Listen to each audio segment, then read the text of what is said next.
Good morning, everyone.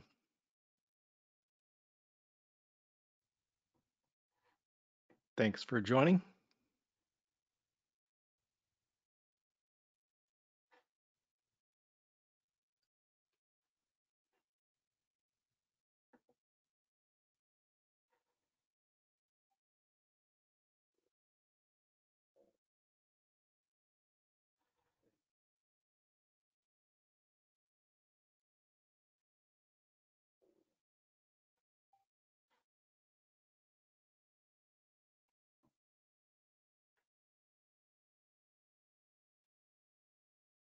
So we're going to give it a little bit longer here. We've got about half of the attendees on so far.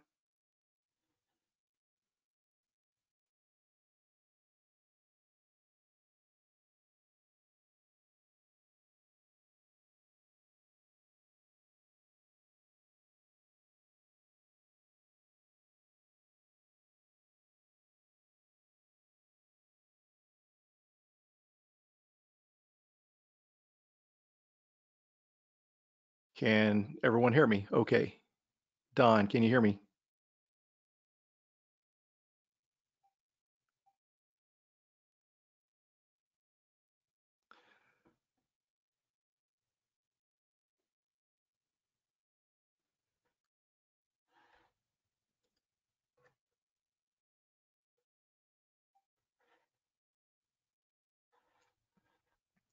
And just a little note, I'll repeat this again here as people join, but we are recording this session. So if something happens that you're doing this during the workday and have other duties going on, then this will be recorded. And I will be sharing out the slides to that as well.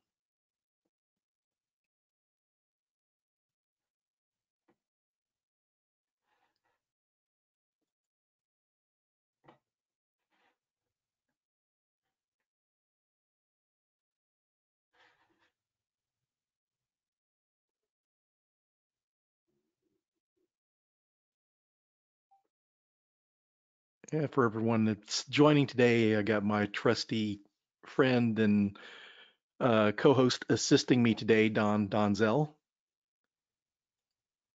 He'll be helping out with questions and stuff, so that way make sure we don't miss any questions and help this workshop run as smoothly as possible.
Okay, good. Now I'm starting to see the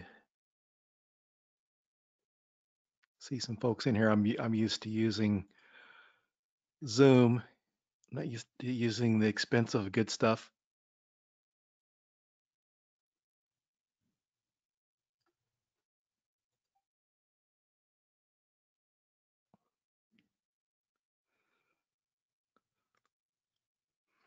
Yeah, Tony Anthony, if you would go to the Discord, there's like a help section there and let them know that you can't get in there and they should get you access to it.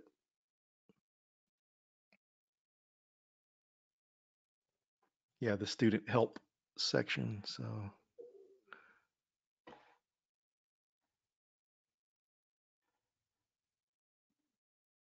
far we got 29 folks joined. We had about 44 registers, so we're going to get a chance for everyone to get in so they don't miss anything. Although we are recording, so you'll be able to go back and watch this later.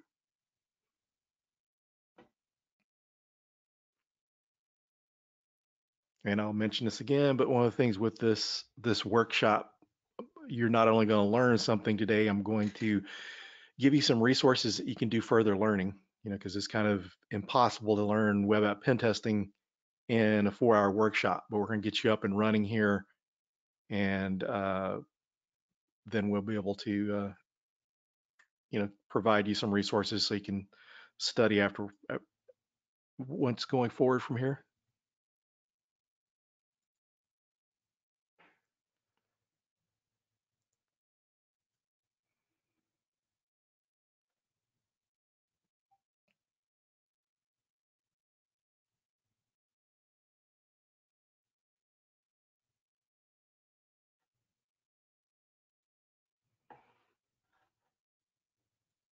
And so thanks to BSides Orlando, Laz, and Thomas for helping out today, and thanks to my friend Don for volunteering.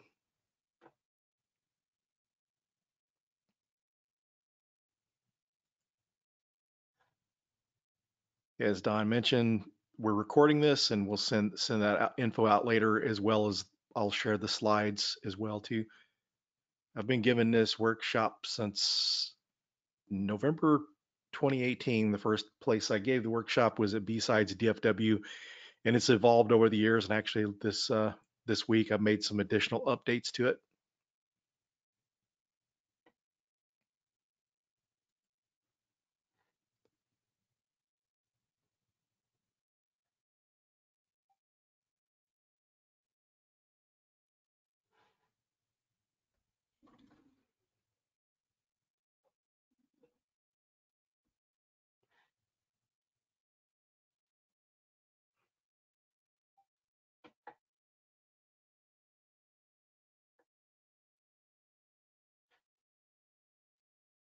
So it's Friday, folks. We made it. So we made it to the end of the week. It's time for the weekend after today, and looking forward to BSides Orlando. It would be nice to be there in person. So hoping next year things get back to normal so I can actually be there in person. This is one of my favorite BSides conferences to do workshops for or speak at. So, and the people and volunteers that run the conference always do a great job. Very helpful and friendly and active in the community, which is a good thing in my opinion when it comes to conferences, people that are active in the community.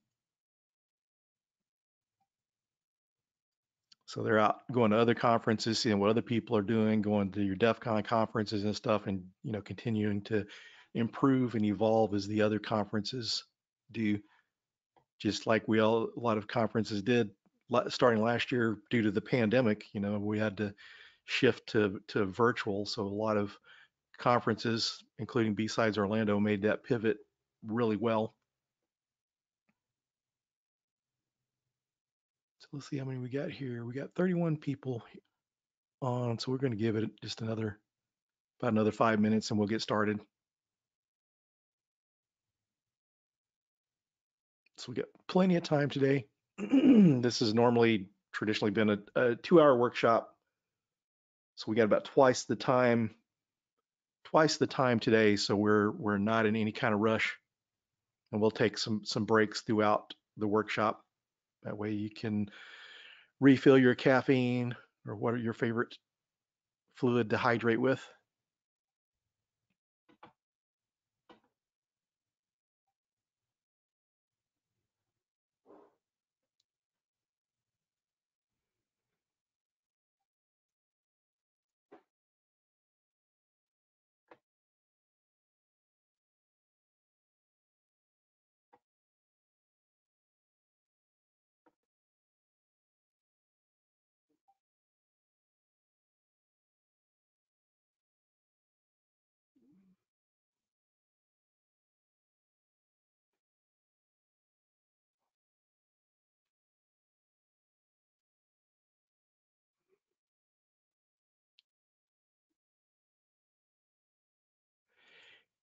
Yeah, Jennifer, I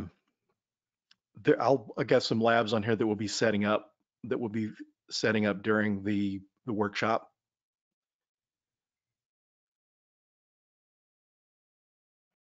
And so feel free to follow along. You know, we're gonna have recordings. You can go back and play around these labs later. So probably I'd say the best thing, top priority is gonna be focus on the lecture and just kind of follow along. You'll have an opportunity to play around with the different vulnerable applications uh, after the workshop's over with. You'll have time during the workshop, but just however you learn best. If you're because for me, sometimes I have to, if I'm following along, then I have to kind of keep up with the lecture, because when I get into labs, I kind of lose track and get behind. So for me to follow the lecture, and then when I get chances to work on labs, that works out. So hey, Mandy, thanks for joining.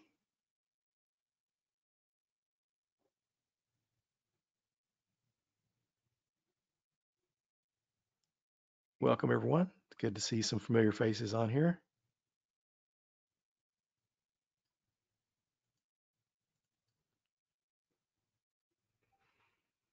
And so after this workshop's over with, I'm going to share my contact information. So feel free to ask questions going forward. Because before I got into teaching, I did a lot of mentoring and sharing resources, which I still like to share resources with folks. So anytime you have a question or something, feel free to hit me up. If I don't know the answer, then I can refer you, typically come up with some decent resources on further learning. Okay, so we've got about another minute. We'll start at 15 after the hour.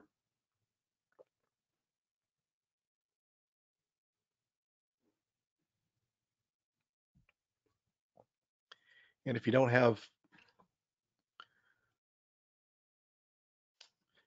Kali Linux or Parrot downloaded, you can download that. You should have time to get that downloaded.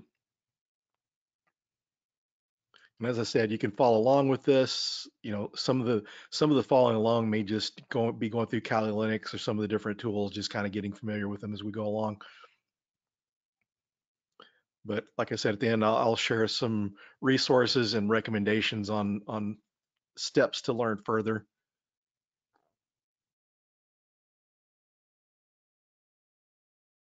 There's some other, I kind of cut down my list of resources on the courses because there's some courses out there, but some of them are outdated. And so the things I've got listed are more up to date, and some of the resources are widely used by people in the bug bounty community too. So typically that means it's a good resource. Okay, so we got 30 folks joined. We're going to go ahead and get this started. Good morning, So Phil. Do you thanks. mind if I ask a quick question? Sure, go ahead. So there's a lot of questions in the audience today asking about where should we have official interactions during the workshop. So I figured I wanted to unmute and say good morning and thanks for allowing me to help you out today. And if anyone needs anything, you can contact me. I'm Don. But just to make sure that we know where everyone should ask their questions, should it be here in GoToWebinar in chat or questions? Should it be over in the BSides Discord, and there's four, actually for students, there's three different channels. So just where would be the one best place for everyone to start interacting? Why don't we, I don't know, what do you think, Don? I mean, you're kind of helping me fill the questions. Do you think it makes sense to try to use Discord as the main place? Because one of the things with Discord is you're going to be able to go back after the fact and look at the questions and see answers or whatever information shared there, opposed to once the webinar is over with, you're not going to have access to the chat. I do like that idea. Now, keep in mind that only people who are registered for this particular workshop will have access to those specific workshop channels within Discord. But that being said, if you do have access to it, I think it's a better way to do that. So why don't we, if you need help, let's say you can't get into something, you can't get into GoToWebinar, or having, some kind of massive technical issues, then you can use the student help channel. But I would say for pretty much 95 to 98% of everything that we want to discuss here and share with each other, I'm thinking that we use the class discussion channel in Discord. Do you agree? Yes, I agree. I think that's going to be good because plus trying to read through the questions and stuff it's a little trickier for people that are trying to follow along. And I think they say I don't remember if they said only the person that asks the question can read the question that they asked. So I don't know. So I think definitely we should stick with the Discord, and Excellent. I think we can monitor GoToWebinar just in case. But like we mentioned, let's try to keep it into Discord. Will do, sir. I will monitor everything GoToWebinar as well as Discord, keeping a special eye on the class discussion Pwning Web Apps channel. Thank you. Thanks, and I will mute. And for the folks, as Don mentioned, if you go to the student help, if you're having problems with Discord, getting the proper permissions, the BSides Orlando staff can help you out there. General stuff, Don and I can help you here. So thanks again, everyone, for joining. We're going to get this started.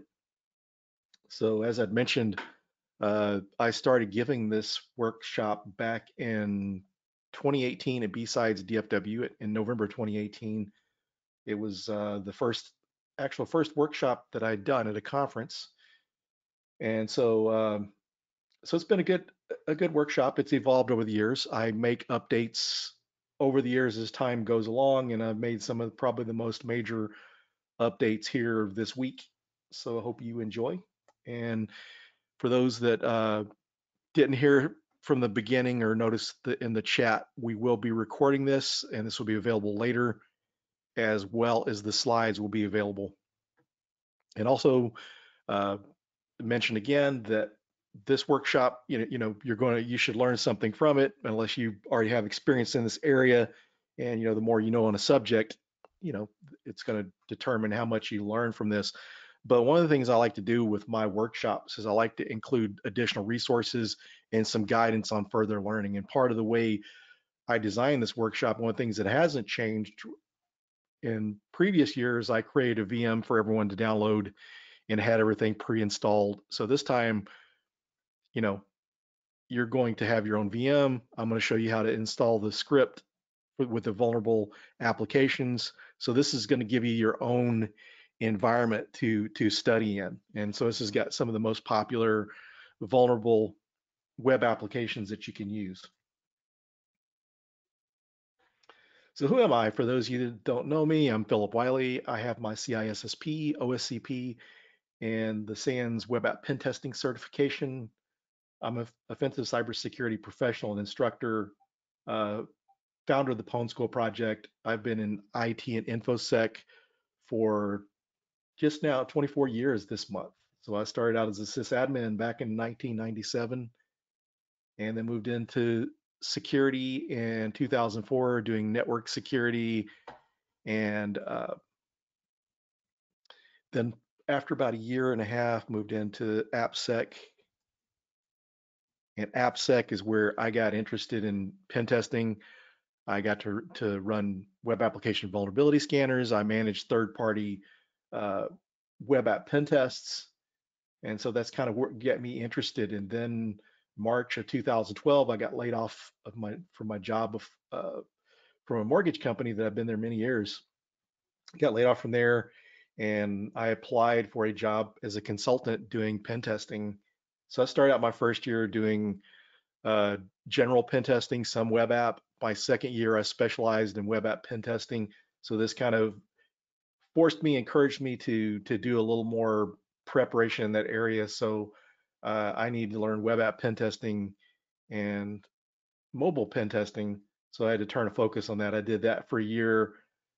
Really missed doing the network pen testing, so I went to work for another consulting company where I got to do web app pen testing, move into wireless pen testing, and do a lot more different types of testing. So anything that come along that was out there that was an option, I could learn that technology and perform the pen test in that area. So that's where, and then like I said, like list up there, the last 9+ years has been spent in pen testing.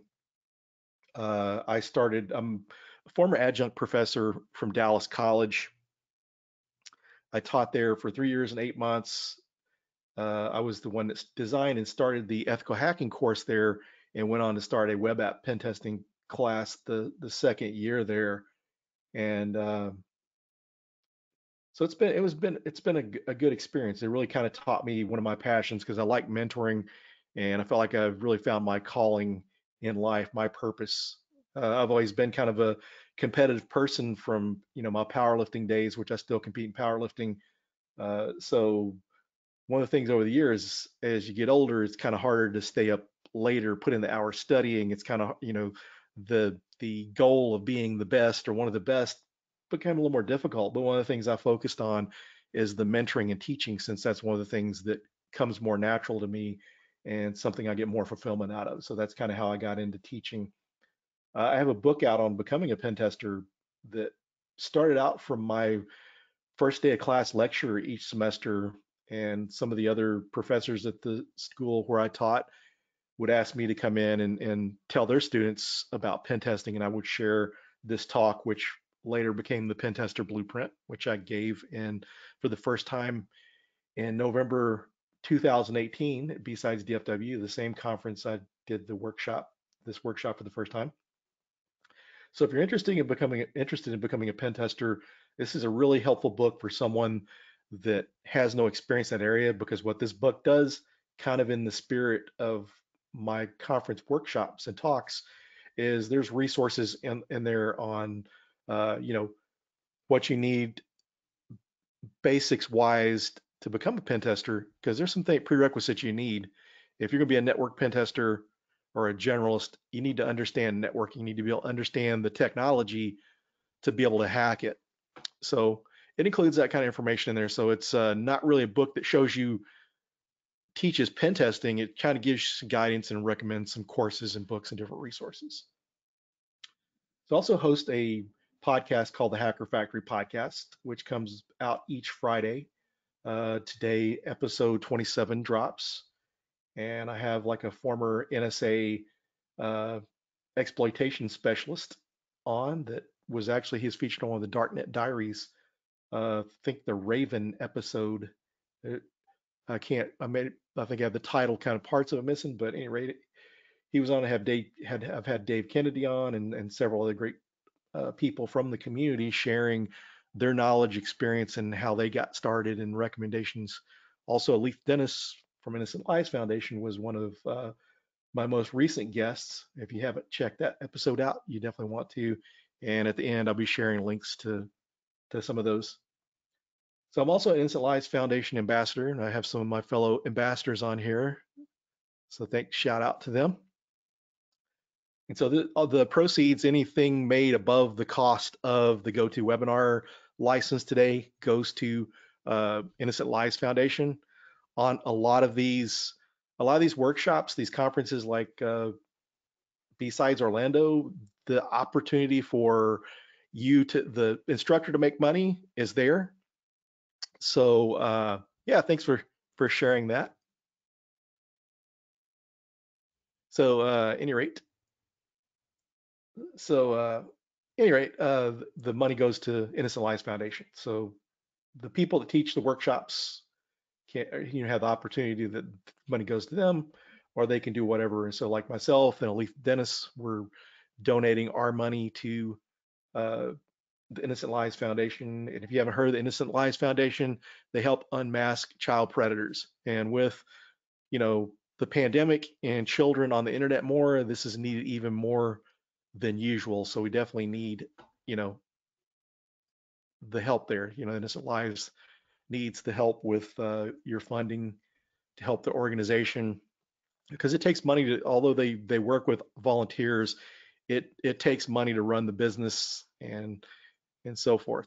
So if you're looking for a good organization to donate to, I would recommend Innocent Lives Foundation, and we can share some links there if you're interested in donating. And so I'm also a Hacking is Not a Crime advocate and managing director. And what Hacking is Not a Crime does is we're bringing awareness to hacking. So hacking is not only used for bad, it's used for good, you know, for pen testing, ethical hacking. So over the years, the media to sensationalize their articles on breaches and stuff, they started using the term hacker, and now the general public thinks all hackers are bad. When I tell people, I usually tell someone that I'm a ethical hacker instead of a pen tester because it's easier to explain. Although some people say ethical hacker, and I've actually kind of in more recent years, I typically tell people that I am a professional hacker or white hat hacker because I've had people ask me, ethical hacker, is that really such a thing? And yes, there is. Just like picking locks, just like self-defense. If you knew martial arts or boxing, you could use it for bad or you could use it for good. And so uh, security researchers use these skills, uh, bounty hunters and pen testers use these skills, security researchers. So it's a needed skill. And so hacking is not a crime is getting the word out, even sending emails to the media, kind of asking them to use different terminology when they're referring to cyber criminals. So this next slide is going to kind of play off the hacking is not a crime. So also along with that, it's not a crime, but if you don't have permission, it is. So this is one of the slides that I use in my lectures the first day of class each semester. And I got this, originally I thought it was Uncle Ben from Spider-Man. Found out later on it was a Voltaire quote, and then found out later on it might not have been Voltaire. So we're just going to keep it here until I can find out 100%. But it sounds more impressive if I'm saying this quote's by Voltaire. But I first heard it in Spider-Man. Uncle Ben was telling Peter, with great power comes great responsibility. And so only hack if you have permission and even better written permission. Hacking without permission is illegal. And so be careful, as you make your journey into ethical hacking and pen testing. There are people sometimes that will want to use your skills for bad. Maybe they're wanting to hack into their exes or their current boyfriend, girlfriend's, spouse's social media accounts, and that's illegal. So you want to stay out of that. Make sure it's a legitimate firm if you're doing pen testing. There's lots of opportunities out there like bug bounties that you can have permission to do pen testing. So be very careful because if you get a criminal record, it makes it really hard to find jobs. I know someone, a friend that had a friend that was looking for a job because they had went to work for a big technology company as a cloud pen tester, and they kind of the person started before the background check finished. They had something on the record and they lost their job. So make sure, you know, to be careful when you're doing your bug bounties, ethical hacking, and that sort of stuff. So there's plenty of opportunities. You can build home labs. I'm going to show you how to set up your own home hacking lab for web apps here just in a little bit. So this is kind of just a rough overview agenda of what we're going to cover today. So we're going to cover, web app pen testing overview, methodology, tools, lab setup and usage, some tool demos, further learning, and how to get some experience. And then I'm going to share my contact information. So if you want to get in touch with me, you'll have that information. And so some of the stuff we're covering here is going to be, it's going to kind of cover not only web app, but some of the stuff will be Also pertinent or relatable to network pen testing. So pen testing assesses the security of a target from a threat actor's perspective or a malicious hacker. So you're using TTP's tools, techniques, and procedures to test security of systems, applications, IoT, you name it, connected cars, uh, just even any type of autonomous driving vehicles that are coming out. Those things need to be tested, and we need to make sure those are secure. Medical devices, pacemakers have been vulnerable, and some people think who would hack a pacemaker, but when you think of cyber terrorism, terrorism in general, uh, you know you can't take anything for granted. And so penetration testing, as we mentioned, is also known as ethical hacking. You hear it referred to as white hat hacking, like from the cowboy analogy, good guy, bad guy. Uh, Although it can be confusing if you watch Chuck Norris movies, because the old Chuck Norris movie, for anyone that's old enough to remember, good guys wear black. So, but at any rate, web app pen testing skills are helpful for application security analysts, generalist pen testers, and this means someone that's not specialized. You're doing, uh, mainly network, because a lot of times in some of these network pen tests, the only way in is through a vulnerable web application. And I've ran into that on a lot of network pen tests. The applications were vulnerable to like an unrestricted upload, or either I was able to guess default credentials of a Java application server and gain access. So it's helpful in that area. Application pen testers and application security, because application security is how I kind of got into this thing. So some groups where you're doing application security, sometimes you're doing some pen testing or at least some web app vulnerability scanning. And just kind of to step back and kind of give some information on this. So when you're performing, to kind of tell you the difference in some of these different pen tests, is you hear a lot of times pen tests lumped into the overall category of offensive security referred to as red teaming. And true red teaming is adversarial emulation. So a lot of times you hear people talking about pen tests trying to be quiet and go undetected.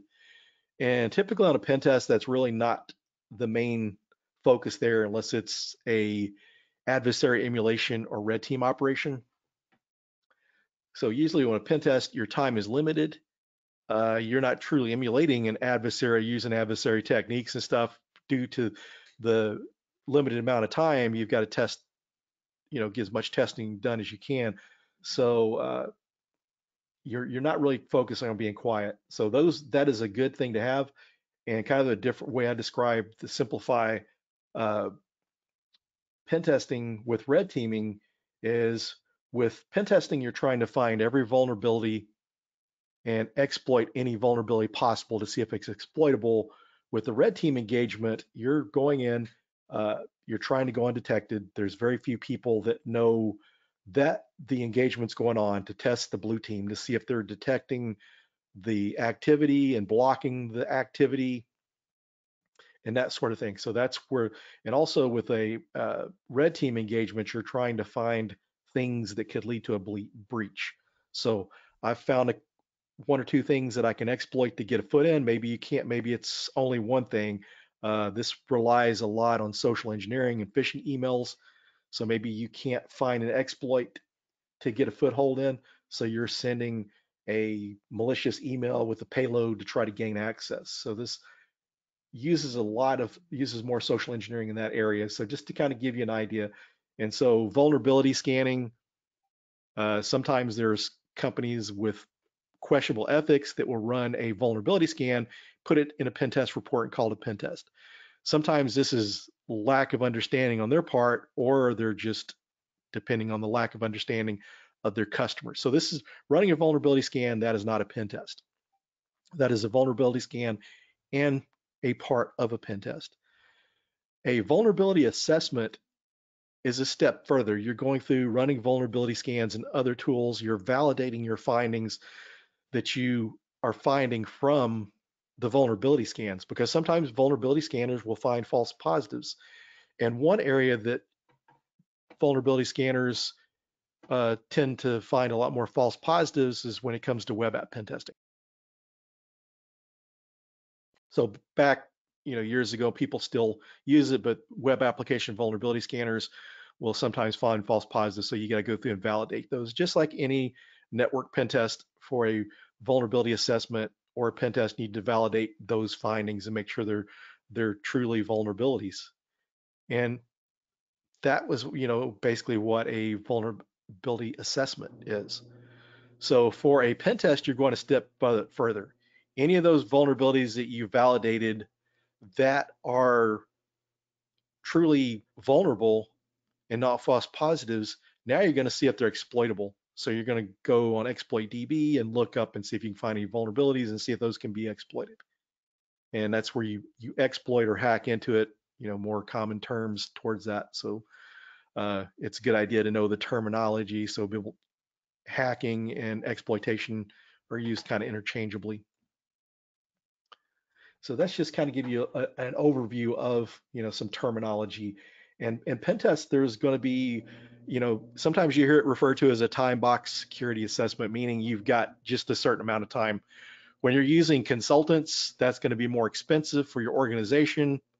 These uh, these organizations don't have the budget to possibly pay for everything being done by a pen tester, so they hire their own internal staff to do pen tests. And this gives you more time. So when I was working as a consultant, an application that I might have a week to perform the pen test and turn around a report, working as an internal resource as I do now, then I've got like a month, or if I need longer than like 4 weeks to test, if it's a more complex target, then I've got more time. And so the more time you got, the more thoroughly you can test that target, which is a good thing. But, a lot of times you don't have that, even if you're an internal resource. They may not give you access to that target to test for long periods of time. But the more time you have, the better. And so we're going to get into some more details here. You can see why. Uh, the different types of pen tests. So you have black box, gray box, white box. Black box is also referred to as a blind pen test. White box is also referred to as clear box, open box, or crystal box. Black box is going to be more similar to what an attacker is seeing. So this is no target knowledge to little target knowledge. So if you're doing a web app pen test, then you're going to need a URL for that application. When you're doing network pen tests, sometimes I've done black box or adversary emulation pen tests where I knew the name of the company and it was up to me to look up the network blocks, IP addresses, and enumerate any kind of domains to test. And so with application pen testing, you really need more detail than that. So when black box pen test for web application is really basically meaning an unauthenticated pen test. And so gray box is kind of partial target knowledge. And this is typically what you're going to see on your network pen test. You're going to have the scope. So, with the black box, the scoping can be a little more tricky, but you have to have a particular URL or application to test for application pen testing. In white box, this is really the way you want to test your application. Some people that are really hardcore into the hacker mentality, they're going to say this is not like an attacker would test. You've got credentials, that's cheating. But the thing you've got to realize here is there could be really secure applications that maybe the best hacker can't get into it without having an account. So you really want to test your applications using each level of authentication, and you want to test it black box. So you want to see what you can do without credentials. You want to see if you can hack into it, and then you want to test each level of access. So if I'm a user, then I don't need access, just a regular user of the application. I don't need access to admin functions. So you want to make sure that you can't elevate your privileges and get access to the admin functions. If you're an admin, you need to make sure you're not seeing customer information, like some credit card information or social security numbers and that sort of thing. So that needs to be protected. So going through and doing these different levels, one of the things to keep in mind when you're assessing applications or anything in general, the crown jewels is going to be the information. So this could be intellectual property, this could be customer information, patient information that you don't want to get leaked. So that's part of the reason behind these pen tests. And sometimes pen tests are done for compliance. So like PCI, payment card industry data security standard. This was brought about for companies that process like over a certain number of transactions. They have to go through a PCI assessment of their environment or their applications. So uh, compliance has driven a lot of pen testing, has really helped it to grow. At first, it was the PCI stuff when I was kind of getting started out. Really, PCI wasn't that big of a focus my first year or so, but by 2014 or 2015 or so, people started to do, a lot of PCI pen testing. They need to be compliant because otherwise, a lot of these companies weren't spending the money. And honestly, the first thing you need to make sure is your applications are secure. Uh, you don't want to, it needs to meet compliance, but make sure that you're secure and not just too over involved with making sure it's compliant.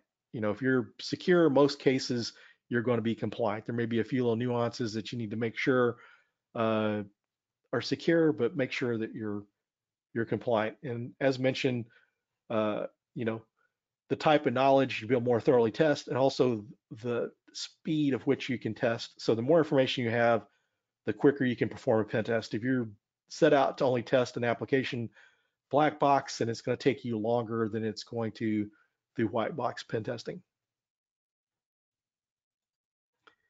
And so methodologies, so the P-test standard is a great standard to go by. Okay. So at any rate, the pen test standard, of penetration testing execution standard, is a really great resource, and I highly recommend uh, later on you taking a look if you haven't taken a look at that. And not only, sometimes there's resources in the industry that come from the academic world, and there's some stuff that comes from the professional world. When it comes to your offensive security and your pen testing, you know, most of this stuff is coming from the professional world and not as much through the academic world, although there's some things that come through there. But back on the purpose of me mentioning this is the P-test standard.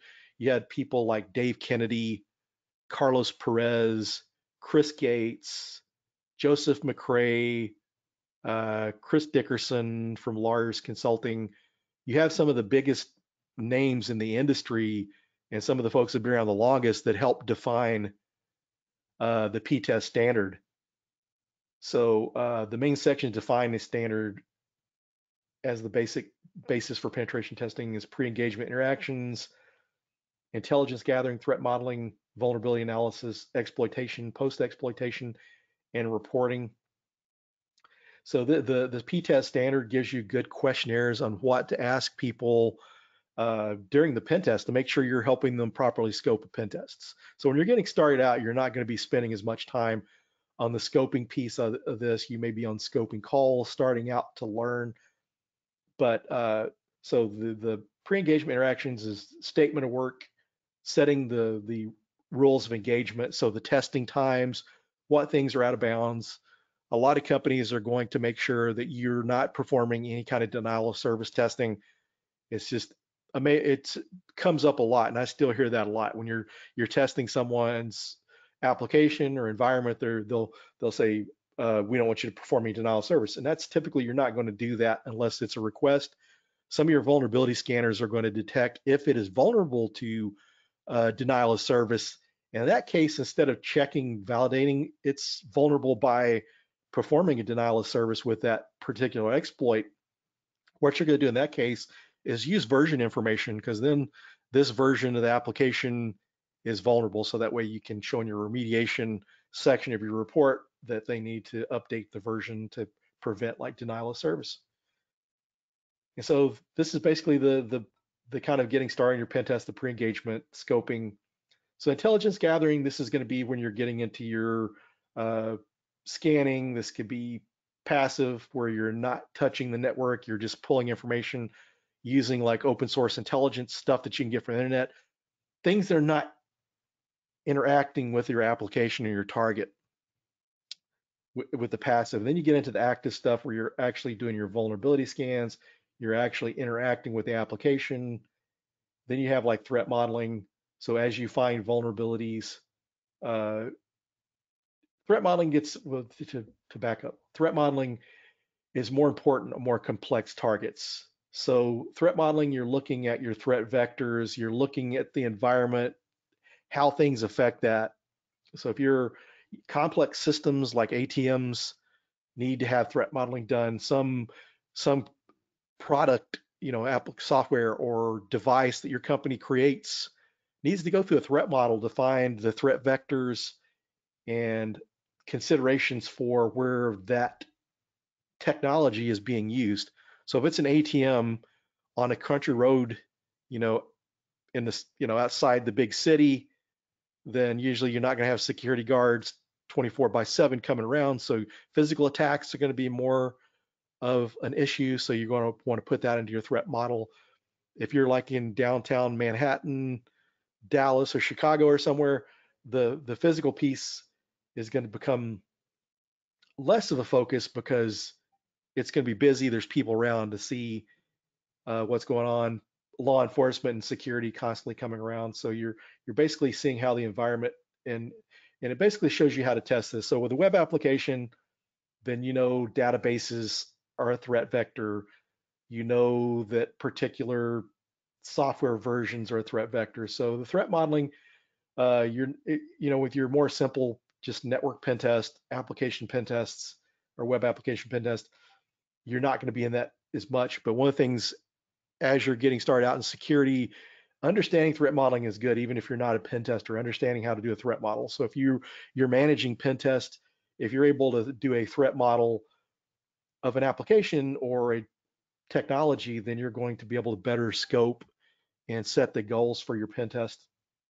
So vulnerability analysis, this is kind of taking some of the information from your scans, seeing if they're vulnerable to any kind of exploits, and then exploitation is seeing if you can hack into it.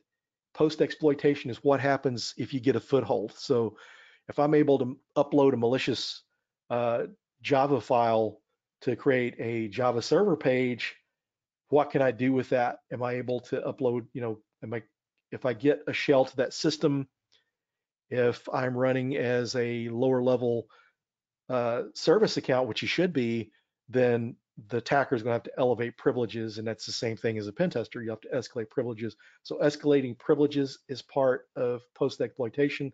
Lateral movement: can you move from one device or one server or application to another with the privileges you have on that exploited system? Reusing passwords you found and so forth. The things you hear referred to as lateral movement. And so reporting this, at the end of the day, this is going to be the important part, that this is what the customer is paying for. This is going to have your remediation steps. It's going to have executive summary. Your executive summary is going to explain things in more plain language, non-technical jargon, so your management understands, your business people understand and understand the risks. So in that report, you're wanting to show the risks, the risk rankings of those vulnerabilities to show the need for remediation.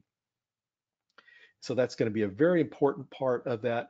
And a lot of people, that's one of the things people hate. But one of the things I try to do and encourage is try to enjoy writing the report. I mean, just kind of what you're doing in your report is you're showing how thoroughly you tested that application. If you found any really cool vulnerabilities, were able to exploit those, you can, write your steps out on how you exploited it, what you used to exploit it, and so forth. So as far as web application pen testing methodology, the PTEST standard is general guidelines for all pen testing. But when we get into pen testing methodology, then this is going to get into more specifics to web applications. And so the OWASP testing guide version 4.2 is the most current out. They're working on version 5, which has not come out yet. But there's the link to that. It's pretty easy to find. But we'll have the slides sent out so you will have access to that. And the Web Application Hackers Handbook methodology is also a good methodology. And there's some similarities and some differences. And one of the things that was kind of brought to my attention on one of my podcasts where I was interviewing uh, Tiberius, and Tiberius is a pen tester. He's been pen testing for about a decade or more. He started out doing network pen testing, but really got into the web app pen testing and really become, you know, highly skilled in that area. And one of the things he shared is, you know, you don't always just test for the OWASP top 10 because there could be some vulnerabilities that are not listed in the OWASP top 10. So you want to make sure you get that OWASP top 10 coverage. And a lot of times you're going to document that in your report. And so you're going to document, you know, whether it passed or failed different sections of the OWASP uh, testing methodology. And also with the Web Application Hackers Handbook, uh, one of the creators of Burp Suite is one of the authors of this book, and they've updated this to on Portswigger, the Web Application Security Academy, which will share that information because it's one of the learning resources. So this is more of teaching the, you know, the Web Security Academy is more of an educational thing, and you can learn from it. The Web Application Hackers Handbook has the methodology in there, and so like BugCrowd, when they do their next gen penetration test, which their next gen pen test includes doing a bug bounty along with a pen test. And so part of the requirements for the pen testers, you have to follow the steps within the Web Application Hackers Handbook as well as the OWASP testing guide. And so the OWASP testing guide, the nice thing about that is you can go through there and it tells you how to test for different types of vulnerabilities in the OWASP top 10. And so these are both really good resources for methodologies. And web app pen testing methodology continued. So information gathering, also referred as OSINT or reconnaissance. You can do like search engine discovery for information leakage. And so this is some of the topics that you'll see like in the OWASP top 10. So you may be able to do a search and maybe there's hard coded credentials in that website and Google's picking it up. You can also use Shodan. So Shodan is like the hacker's browser. So Shodan, I've done pen tests before where I found information on uh, FTP servers that I didn't have the IP address for because it was a black box pen test and it provided the IP addresses and domain names, but I was able to find that due to like a banner in the application that had the name of the company. So the search engine discovery and Shodan discoveries for leakage, you know, you can find hard coded credentials in there. Customer data may be leaked. So this is one thing even before you even pen test, if that's something that's serious and needs to be remediated like right away. So you're fingerprinting, so you're looking for the OS, and this is going to be more related to your infrastructure or network pen test, but also too you can also do some network pen testing while you're testing your application. So finding out the OS, the web server, and application frameworks. So if you find out what it's running and the versions, then you're able to see if those are vulnerable. So vulnerability scanning. So this could be your application vulnerability scanning, or it can be network vulnerability scanning, port and service scanning, and then testing for the OWASP top 10 vulnerabilities. And so the different tools. So these are some of the different tools that are involved in web app pen testing. So you have web application vulnerability scanners, also known as DAST, which stands for Dynamic Application Security Testing. And then and this is like basically your different web application vulnerability scanners. And the dynamic piece is important because this is the application running. So this is the application web app up and running that you're testing. Then you get into the static application security testing, also referred to as SAST. This is for source code analysis. And sometimes during a pen test, you're not doing it's not always in scope to do the source code analysis. So this is not always on there, but it can be part of it. And so as a pen tester, if you get access to source code, then it's a way to more thoroughly test. And this is something that the application security team should be doing uh, throughout the process of the software development lifecycle, going through doing static code analysis on that code every time it's updated to make sure to catch any vulnerabilities before it goes into production. And so making sure you get coverage on both of those are good. But like I said, you're not always going to do source code analysis when you're doing a pen test. And that's really sometimes when you get more into the more advanced application security and pen testing. So interception proxies, fuzzers, free open source software, network pen testing tools, note taking and documentation. And we're going to cover each of these in a little more depth and some examples. So your web app vulnerability scanners or DAS tools are going to be your HCL app scan, Fortify Web Inspect, NetSparker, and Acunetics. App scan was originally was like a Watchfire product. I think it might have been some other company that owned that prior to that. Watchfire acquired AppScan, and then IBM acquired AppScan, and within the last couple years or so, HCL acquired AppScan and is maintaining that tool. And Fortify Web Inspect, which was Fortify is one of HP's companies, but it used to be titled HP Web Inspect, but now Fortify Web Inspect. There's also like Fortify, which is their static code analysis tools. So sometimes people will stick with a particular vendor for doing their dynamic and static testing. So like some companies will be using Fortify for both those tools. Then you have NetSpark and Acunetics. So AppScan and Web Inspect are two of the oldest ones on this list. They've been around for quite a while. But NetSparker and Acunetics are two of the newer web application scanners that a lot of companies have gone to and gotten away from Web Inspect and AppScan. I think it's NetSparker that claims to have like uh, close to zero false positives.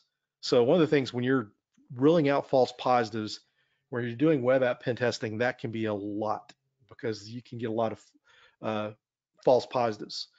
Back in my consulting days, we were using Web Inspect at this one company, and I remember you would get like so many false positives in there, and you have to go through and validate that. So you would find like snippets that show where it's supposed to be vulnerable, and you have to manually test it. And so a lot of times you're going through doing all this testing, and man, that could keep you busy, for hours itself, just wading through that. And some of these companies got away from using those uh, types of tools and just using the vulnerability scanning feature like in Burp Suite Pro. So a lot of companies have gone more to that. It's more cost-effective tool because with Burp Suite Pro you have the vulnerability scanning built in. You don't get that with the Community Edition. But OWASP Zap, which is a OWASP project that is a similar tool to Burp Suite that is completely free and it does have the vulnerability scanning included. Arachna is a vulnerability scanner that's open source. I've kind of, you might want to experiment with it. I played around with it, but actually you don't really get anything out of it that you don't find for OWASP Zap, and OWASP Zap is just has been better in my opinion, as well as the Burp Suite vulnerability scanner. And then Nikto is a command line vulnerability scanner. Uh, One of the things you're wanting to do as a pen tester is you're wanting to use a combination of tools. So you're not wanting to stick with just one tool. So I may run Burp Suite and not find certain vulnerabilities, but I run Nikto, I'm able to find it. I did a pen test one time and it was a network pen test. And going back to why it's important to be able to understand web app pen testing, even if you're doing mainly network pen testing. I was doing a network pen test and I found uh, a Red Hat JBoss Java server and doing a scan with Nessus and even Burp Suite didn't turn anything up. But OWASP with Nikto, I was able to find that it had was using default or easily guessed credentials. So I was able to upload a malicious file and from there escalate privileges and get remote desktop access to that server. And so this is something I found with a simple tool, Nikto, and a lot of times, or Nick2, uh, you'll see people that just kind of downplay it, the importance of it, but it's really a good tool. I've had people say, why do you use this tool? And it's like, I find stuff and it doesn't take any time, much time to run it. You can be running Nick2 while you're doing your other scanning. So it's like one of these things that it's just hard not to use. And then you got some of your content management system like WP Scan and CMS Scan that you can use for vulnerability scanning of WordPress and different content management systems.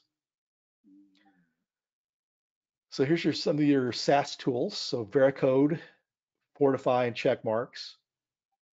And then here's a link to the source code analysis tools. And this I got from OWASP. And so there's some other ones. And there's some free ones that you can find out there as well too. So I think it's good to check some of those out and play around that as you're learning. And some of the time, if you get access to the code, then you can, you know, you need to get in the habit of that if you're wanting to work in application security. Start trying to learn some code analysis. And also too, you along this lines of code analysis, you can reverse engineer binaries and Java jar files, APKs for Android apps, and sometimes you can find hard-coded credentials. Sometimes they will have like a database username and password to authenticate to a database. I've done pen tests before where the Java jar file contained that information, so I was able to just simply reverse engineer it and get that information. Because a lot of times, people think if they write this code and it's not rendered in the page, that some people won't find it. And just like looking for the comments and looking at the source of the page, you're able to find things sometimes that can be used to exploit or things that are vulnerable in that system. So fuzzers, fuzz testing or fuzzing, the definition here from OWASP is a black box software testing technique, which basically consists of finding implementation bugs using malformed, semi-malformed data injections in an automated fashion. So here, what we're doing from web application, just to kind of simplify this and kind of share the importance here, when you're doing fuzzing, you're looking for uh, different files that you may have not, when you spidered your application, when you ran your vulnerability scan, you may have not picked up certain files. So using some of these fuzzers, you're able to go through and find, it'll search for different file extensions uh, and backup files .back. So maybe the uh, person that wrote the application or the DevOps person may have just renamed it to .back. So someone may be able to go in there and look at those backup files and or any kind of configuration files. So this looks for different files that can be vulnerable.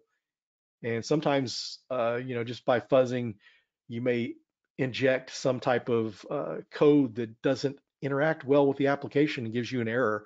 So that error may give you the version of the software, may give you access to things that you shouldn't get access to. So fuzzing is kind of important there. And one of the more recent and popular ones is spoof. This one's been pretty popular in the bug bounty community. Some of the feedback I get from like Tiberius was mentioning recently on a stream that spoof's a good tool, but it takes more configuration. So you don't want, some of these tools when you get it set up and get it figured out, then you can take notes of how to run it. But this is someone that's a really highly skilled pen tester, and you have to form your own opinions. Test tools out, test these different tools out, see what you like best. But Ferox Buster is one that he kind of recommends. Go Buster is a popular one. Go Buster is written in Go, I believe.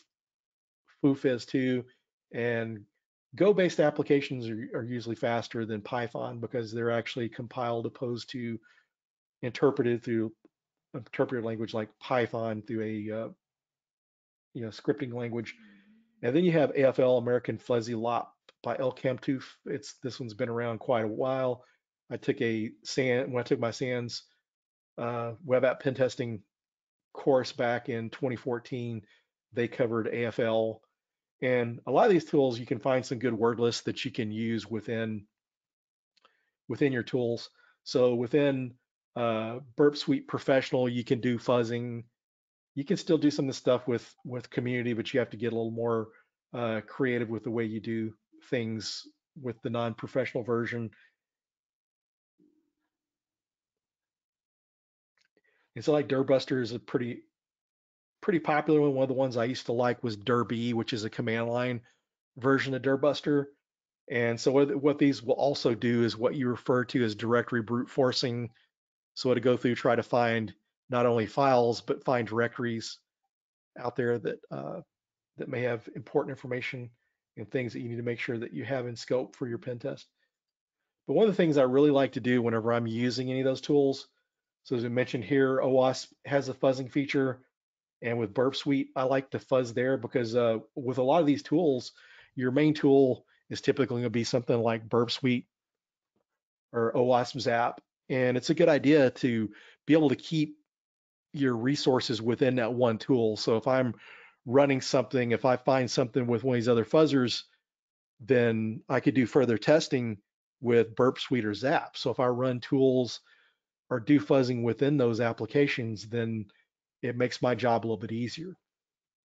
And so we've mentioned Burp Suite and Zap on here so far. And what these are interception proxies, but they're more than just an interception proxy. One of the first interception proxies was Peros Proxy. I believe that was an OWASP project. And then there was like Web Scarab. There was another proxy, but a lot of these things, all they did was set in the middle. You intercept traffic. You're able to monitor HTTP traffic.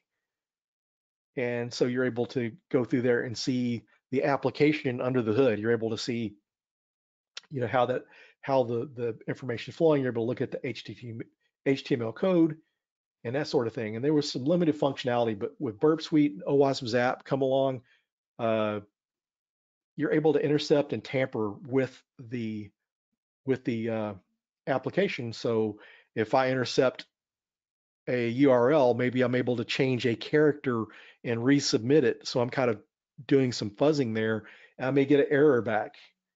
And so you're able to go through and try different things. Sometimes you can access, uh, you know, access may be controlled by certain directories. And so if you have access to this directory, and sometimes the permissions aren't set, you can access that directory, you can get access to admin functions.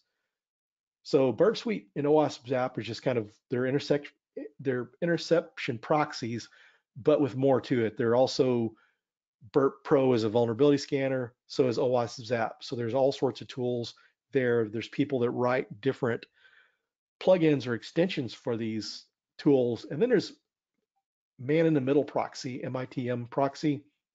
And this one's command line. You can actually view the output in a browser, but this one is getting into, for, people a little more advanced with their tools and stuff.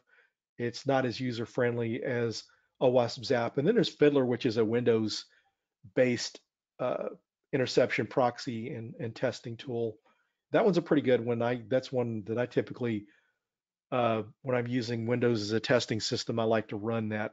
Fiddler is only available on Windows, but it's a pretty easy tool to use, and it's whereas some of these other tools like Burp Suite is a little more complicated to use with some of these tools. Although they've improved it previously, before you'd have to set your proxy settings to be able to get Burp Suite running. They took a page from the book of Zap and they've got it set up now where you can launch a browser from within Burp Suite, and they've made it a lot easier to use because Burp Suite was one of the most difficult tools for me to learn how to use, and it's improved over the years. And Zap, if you don't want to spend the $400 for Burp Suite, then Zap is a good one to start with. As you build your skills, and say if you're doing bug hunting, you're starting to make money, then, or you really need to learn Burp Suite, then it may be worth spending the money making that investment. And when you pay, the $400 is per year, so it's not like.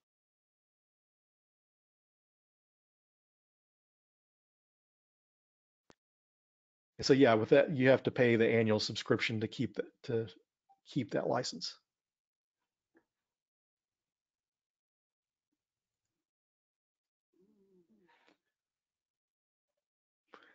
And so free open source software, so free and open source software, or FOSS as the acronym for it refers to. Here's just a few examples.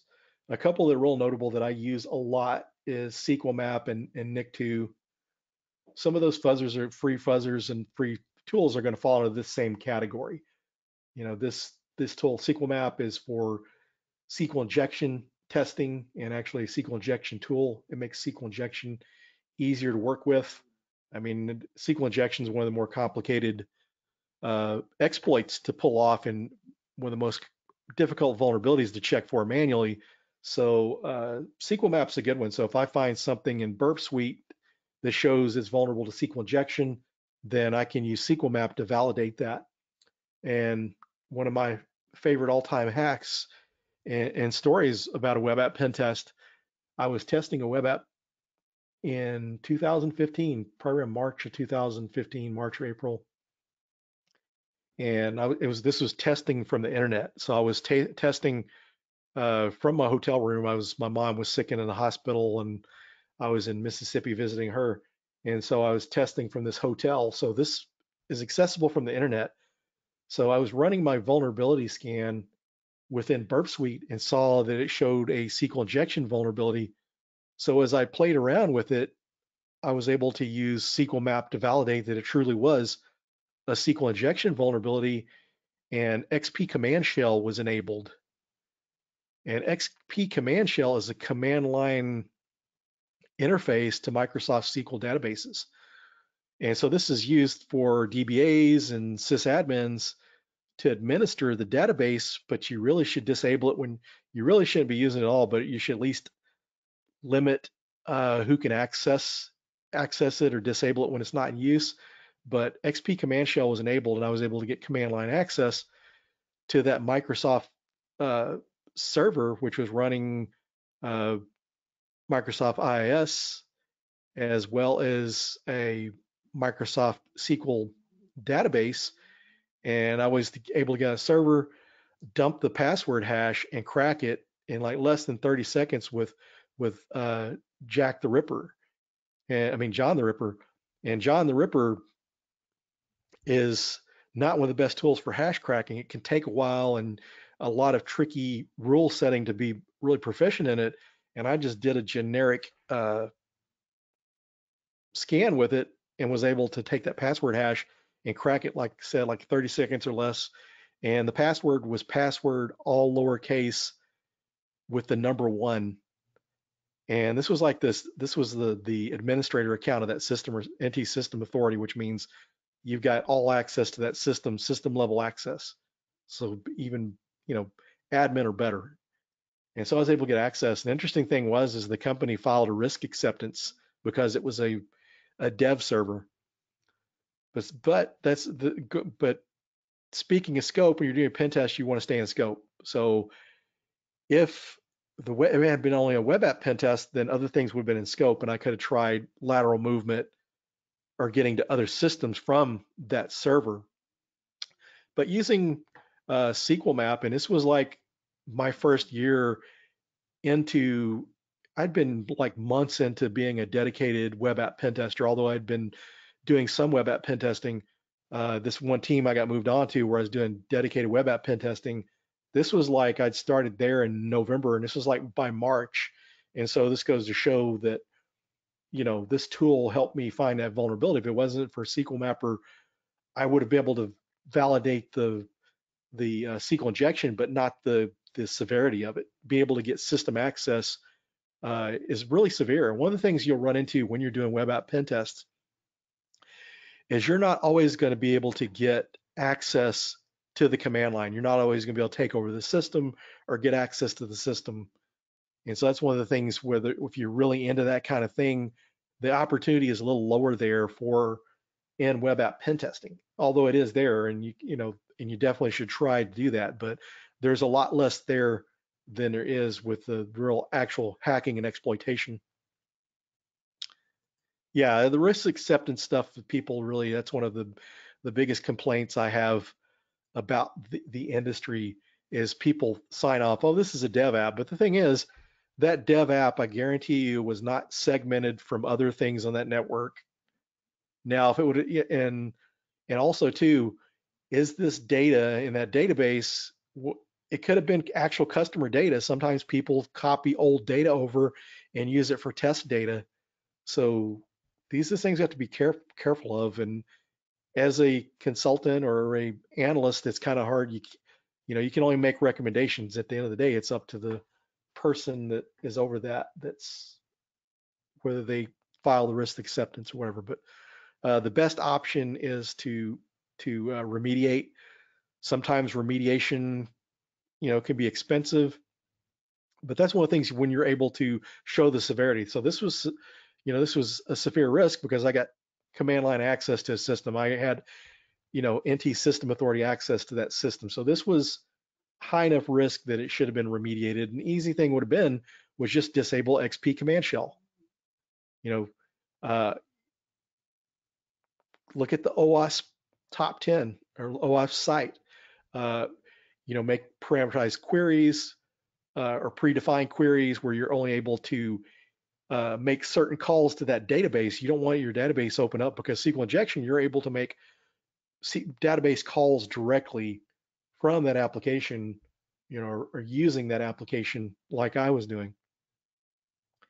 And so some other tools, Nikto, we mentioned, uh, tools that are included in Parrot and Kali. Parrot and Kali are free open source. So there's other ones out there, and there's some that may not be installed by default that come out new that you can install, like some other popular ones for scripts or like auto recon that Tiberius came up with. It does a lot of your port scanning and automates a lot of your scanning. So different tools like that. Some things you may have to that may not be in the repositories, and the repositories are where Parrot OS or Kali have within their repository. You can do an apt get install, and you can install the applications from the repository. Some other things may require you download, install, and even sometimes compile the tools to get them to run. And so when they're in the repository, that makes it a little bit easier. And most of the common tools are going to be there. You should really have just minimal tools that you're going to have to install on your system. Uni said it's just a dev server, and since we know dev servers are DMZ'd from other servers, there's no risk, right? Yeah, that's typically, they didn't even mention DMZ, so who knows that they really had a DMZ? Because you would think a web server, regardless of dev or not, it should have been in a DMZ, the front end, your where you first connect to the application server should be in a DMZ or something. But yeah, but based on their filing exception and their reasoning, there's probably a good chance there wasn't it wasn't a DMZ. And so those tools are set there. You can also install the Pentester framework by Trusted Sec within Ubuntu if you want to install your own tools.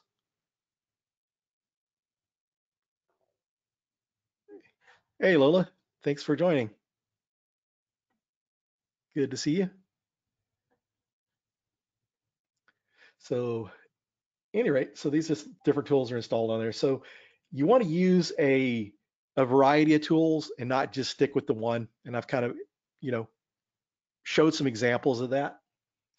And so network pen testing tools. So one of the things we want to not overlook during this,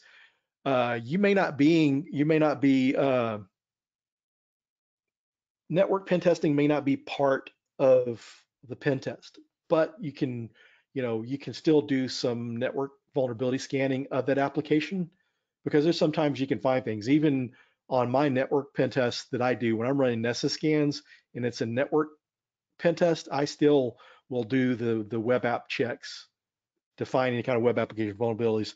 And I've had some teammates go back and say, hey, on your Nessus scan, how did you find these vulnerabilities? You know, what they realize I was running the web checks too, because a lot of your administrative tools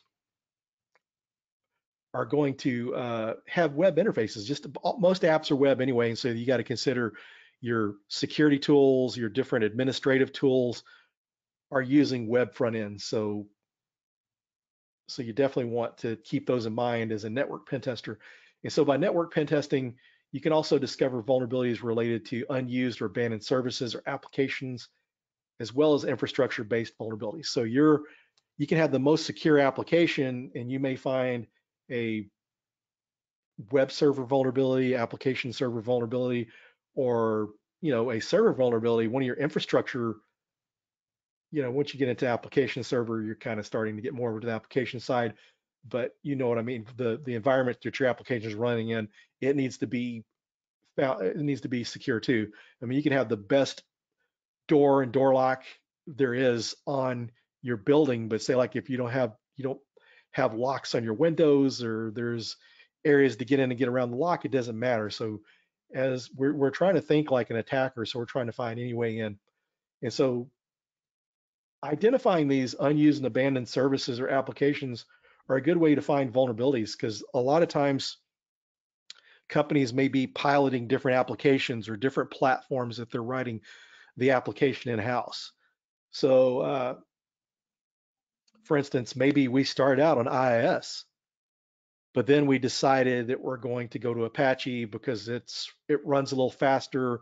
We don't want to be dependent on running on Windows. Maybe we will run it on Linux. But then, so different things can change. So here's the scenario: we've got this application that is running on Windows, running IIS, and we go to Apache web server. And so, or maybe we upgrade the application. This could be application upgrades. And what happens is sometimes uh, people don't go in and uh, retire the old server or application. They don't go through and remove the application. And what happens is, okay, we're not using IIS for this application anymore. We're using Apache. We're keeping Apache patched. But if IIS is still on there and we're not updating it regularly, then that can be vulnerable there. And so, getting access to that system, you need to make sure that your server is secure. So be able to do those tests are good. And, it's just a little extra, kick off a Nessus scan or an Nmap scan. There's not a lot of effort to that. You just kick that off and let it run while you're doing other testing. It's a network pen testing tools. So you have your vulnerability scanners. The two most popular ones you're going to see are going to be Nessus and Nexpose. OpenVOS is a free one. It's a FOSS tool. It's a fork of Nessus. Uh, Someone forked the code and continued to maintain it. Nessus used to be free, used to have a free version. They still do. They have the Nessus Essentials that you can install that you can test up to 16 IP addresses, which I highly recommend to learn a vulnerability scanner, to download that and run a vulnerability scanner. And so, hello, Elise. We got Elise joining us, Elise Dennis. She'll be doing her OSINT workshop today. Hopefully, you all managed to get a ticket. I know that went pretty quick. But so Nessus and Nexpose, uh, you also hear Tenable Security Center. That's more the enterprise version of Nessus Professional. And then you also have like Qualys, uh, which Qualys is also another enterprise vulnerability scanner. But as consultants, typically people are going to use Nessus and Expose. I've seen some consultants that were running Nessus that would do a scan also with OpenVOS. OpenVOS is a fork, but it was forked like years ago, so it is a different tool. So it's not like there's going to be overlap or a lot of similarities in your results. And by running different tools, there's times that I've run Nessus scans on a client network that they ran Nexpose and they didn't detect certain vulnerabilities. So port and service scanning using Nmap or MassScan. MassScan scans a little faster. You just have to be careful with MassScan because it can DOS your systems, cause denial of service if you scan too quickly. The claim is you can scan the whole internet in 6 minutes, which there's I'm still skeptical on that, but they say it can be that it can be scanned. That's just, of course, scanning HTTP ports or whatever, but it's a really fast scanner. But Nmap is my favorite because it's been around longer, especially when you're doing like web app pen tests. You're not having to do a lot of scanning real fast with it. So, take the time and use it. you can enhance those capabilities with NSE scripts, network scripting engine scripts. So there are different tools in there. If you need to validate a certain vulnerability, uh, there may be an NSE script that you can use to validate that vulnerability. You can check for certificate related information like TLS and SSL related vulnerabilities that you can validate that with these NSE scripts. So when I'm validating my findings, Nmap NSE scripts is usually what I go to first.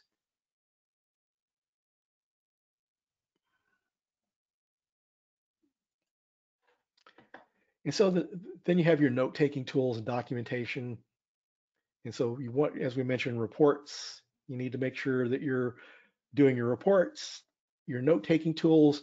You want to take notes and screenshot as you're going along. Uh, I used to use Keep Note, and then Keep Note was kind of replaced with Cherry Tree, which Cherry Tree was an improvement over Keep Note, but Joplin is a really nice tool. Found that tip from TJ Knoll. So TJ Knoll has his OSCP-like boxes in OSCP certification exam write-ups to help with for those exams. And Joplin's a pretty good tool. And if you go out to TJ Knoll's GitHub, he also has like a template for doing a pen test. So it has the different steps and methodologies within the pen test.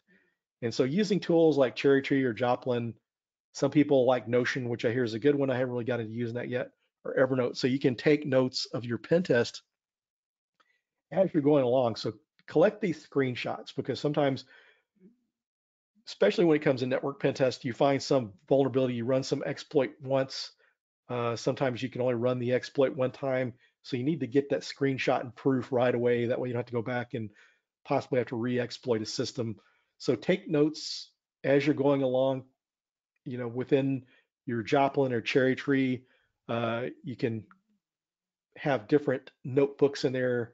And so if you've used like OneNote or Evernote, there's some similarities with those tools. They're just open source versions. So make sure to well document that. So once you get ready to write your report, and some people like to write the report as they go, and that's not a bad thing either, is to be able to write your report as you're going. Mind mapping tools, Jason Haddock's, one of his favorite things when doing web app pen tests or bug bounties is he likes to use mind mappers. He likes to use mind map and go in there and map out the application. So as you're finding the different sections and functionality, mapping out the logic within that mind map, then you can make sure as you're doing your pen test that you're covering everything. And some of these notes, these are notes that you can use along with your other notebooks and stuff. Some people use a spreadsheet to create notes, so you can uh, create certain functionality and sub functions within the cells of your Excel or whatever spreadsheet program of your choice.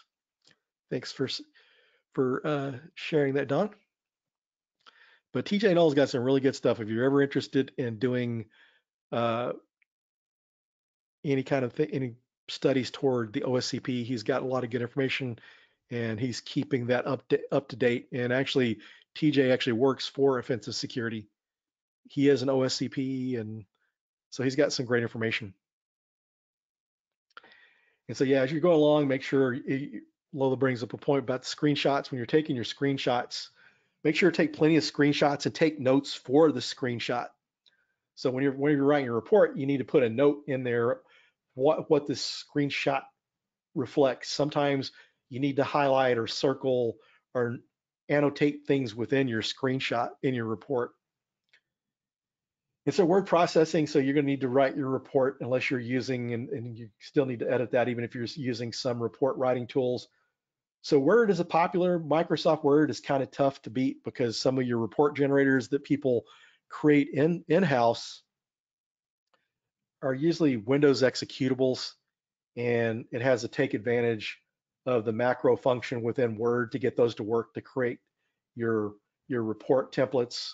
Because a lot of companies that I've worked for would have like an executable that we pull in our vulnerabilities, and then the report template, and it generates a report for us, and it takes all the reports. That's an excellent point there that Mandy brings up, including the file stamp and the file name, and the screenshot is my favorite too. That's a really good one because you can put the date and time on there.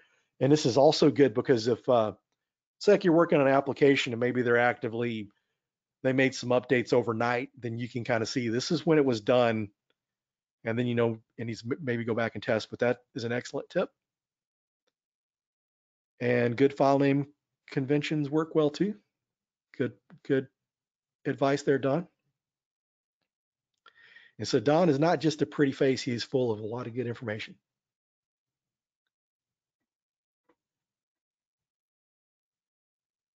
And so at any rate, these are some of the different word processors. So Word, Google Docs, OpenOffice, LibreOffice.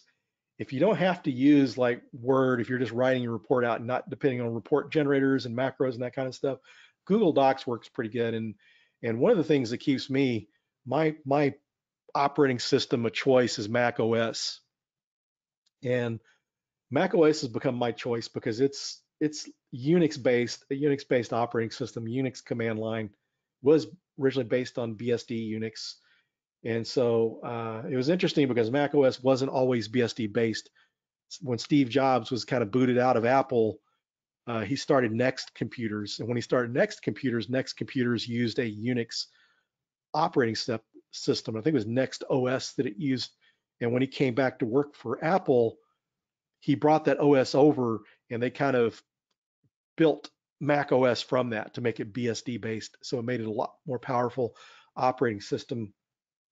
So Mac OS was my choice because it's Unix based. And one of the things you run into when you're running like Linux, there's not a lot of good commercial tools. So there's a lot of free tools that you can find, but sometimes there's some commercial tools that you want to run that makes it difficult. And so uh, stuff like G Suite and Google Docs has really got to the point where if it wasn't for some of my editing stuff that I use for my podcast and streaming and stuff, then I would be tempted to just go with Linux-based operating systems instead of Mac. But I like Mac because it runs pretty well, pretty stable. But anyway, back OpenOffice and LibreOffice are some of the open source ones out there. But honestly, if I had to use OpenOffice or LibreOffice, I'd rather use Google Docs. I worked at a couple places that have used G Suite, and it's really a decent transition for me to not have to use Word. I actually have a license to Office 365, which a lot of times I find myself using Google Docs and Google Slides and stuff because slides are easier to use when you're using multi-screens to share, like when you're streaming or on GoToWebinar and stuff. It's a little bit easier to work with. And so report writing, Dreidis framework, there's another one out there, Serpico, but I was looking last night. It's not currently being updated. I know Tinkersec, that was one of his popular or favorite tools to use for report writing. And there's some other ones on Linux that you can use on Kali Linux that are built in that you can actually run commands within your scans within that, and it helps manage and keep track of all your information. And like back to your note-taking tools, when you run your Nmap scans and stuff like that, you can attach those files within that document or copy and paste the output. So I like to copy and paste the output so I can go through my note-taking tool and look at the different things. So you can have like a folder or a branch in your tree where you've got like your Nmap scans, your Nikto scans. So you can go back to there, do your analysis while you're doing your pen test. And so Dreidis framework is a free tool, and it's in the repository for Kali Linux, and it may be for Parrot OS too. So that one I've used the professional version, and it works pretty well. The nice thing about it is it gives you like a uh, a checklist when you're doing your pen test. So you can have checklists in there. So you're making sure you're hitting everything in your testing methodology. You're doing OWASP top 10.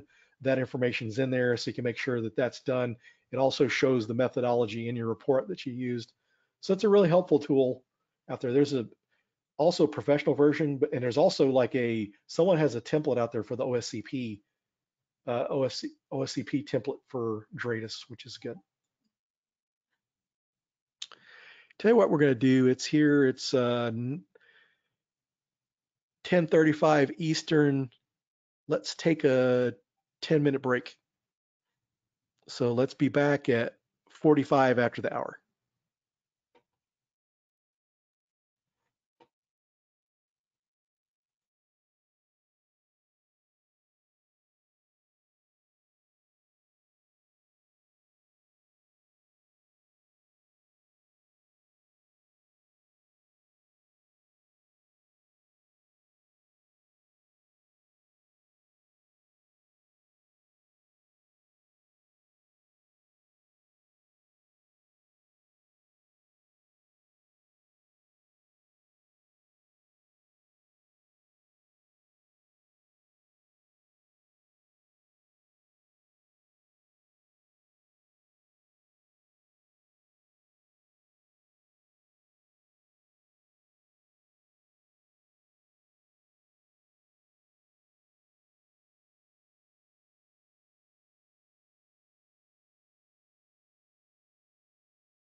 Okay, I'm back.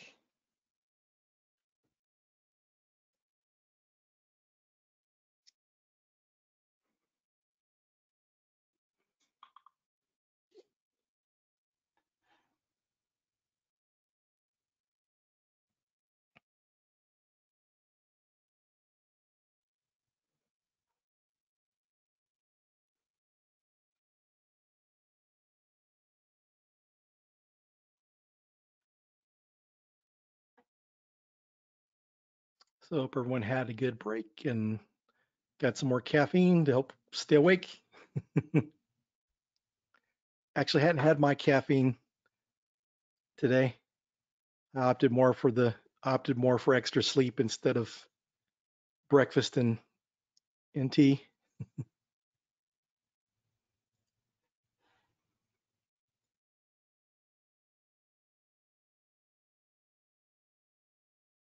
Okay, so we left off here. We're looking at our attack operating systems, and so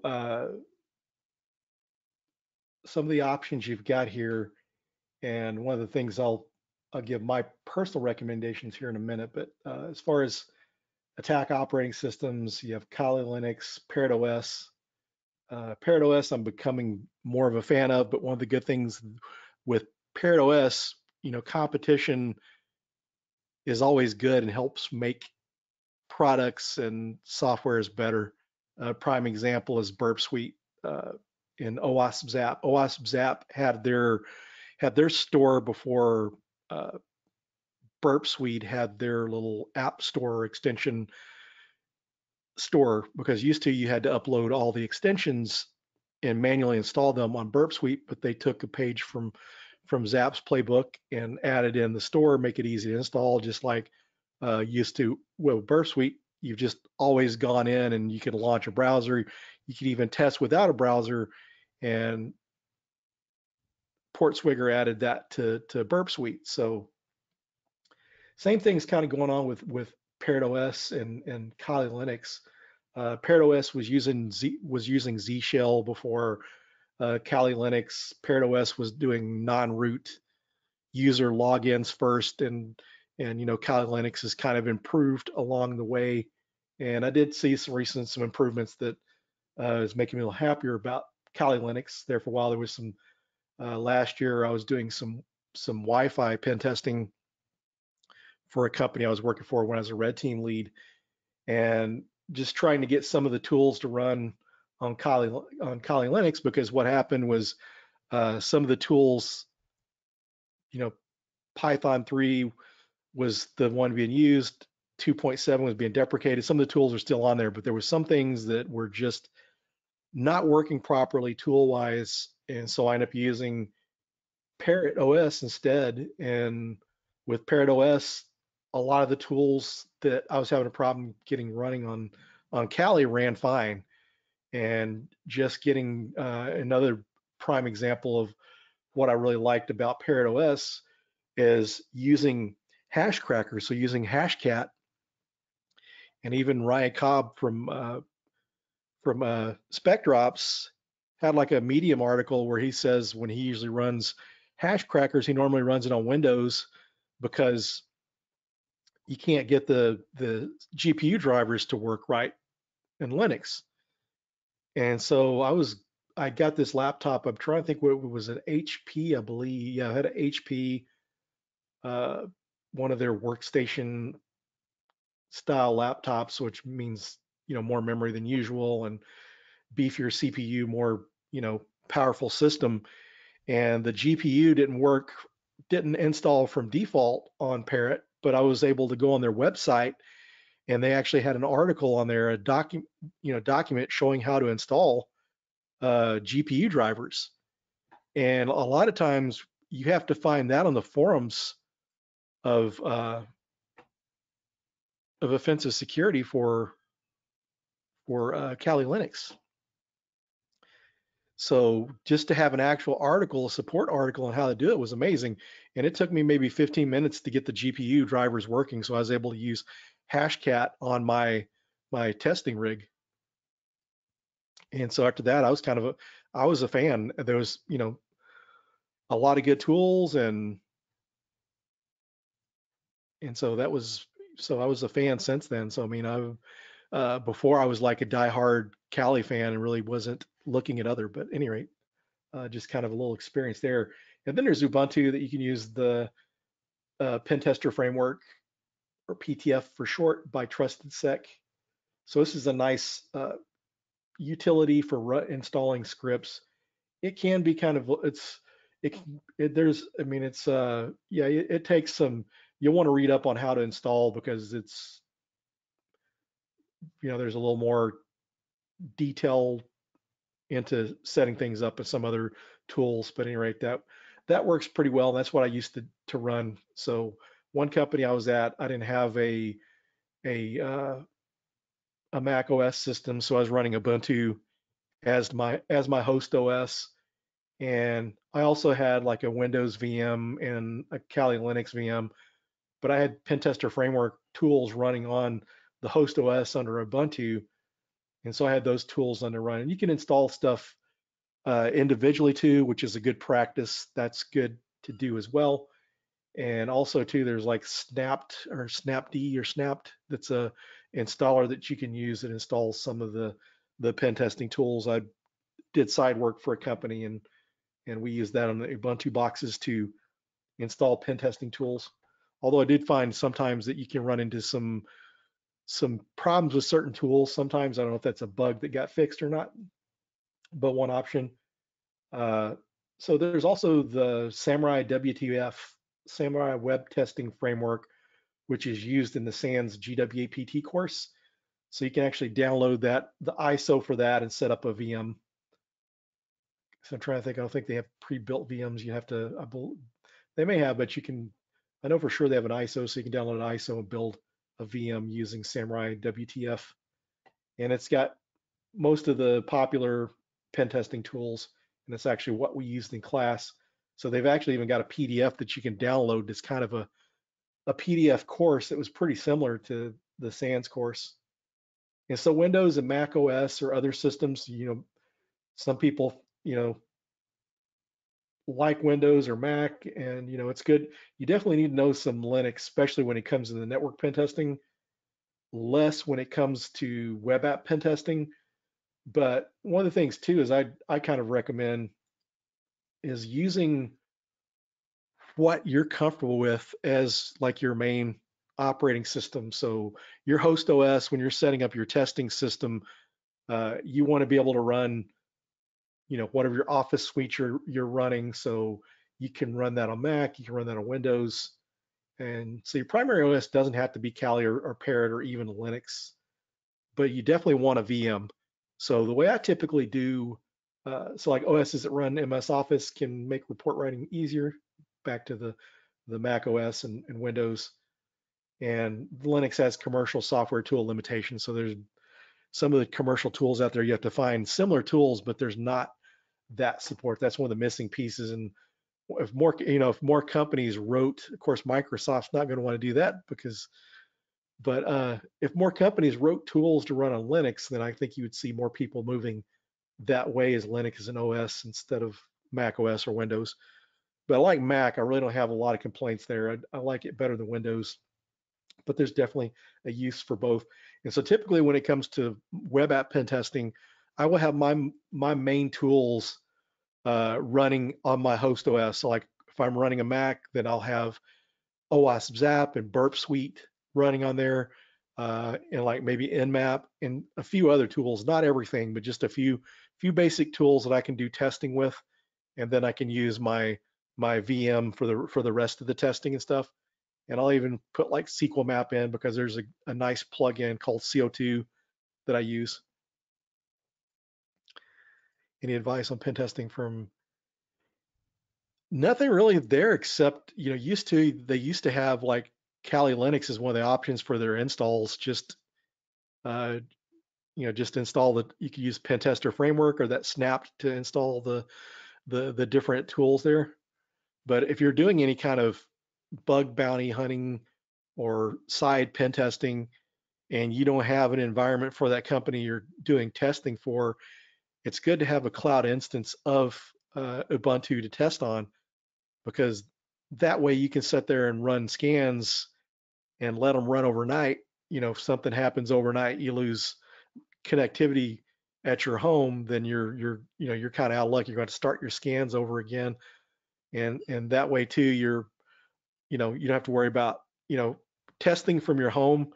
ISPs will maybe see some scanning activities and send you a warning, or they possibly block your IP address or something, thinking that maybe your system's affected or something by malware or some kind of botnet or something. So it's good to do that, because most companies I've worked for have either have infrastructure in the cloud like Ubuntu or even Kali Linux, and some Windows systems to test with.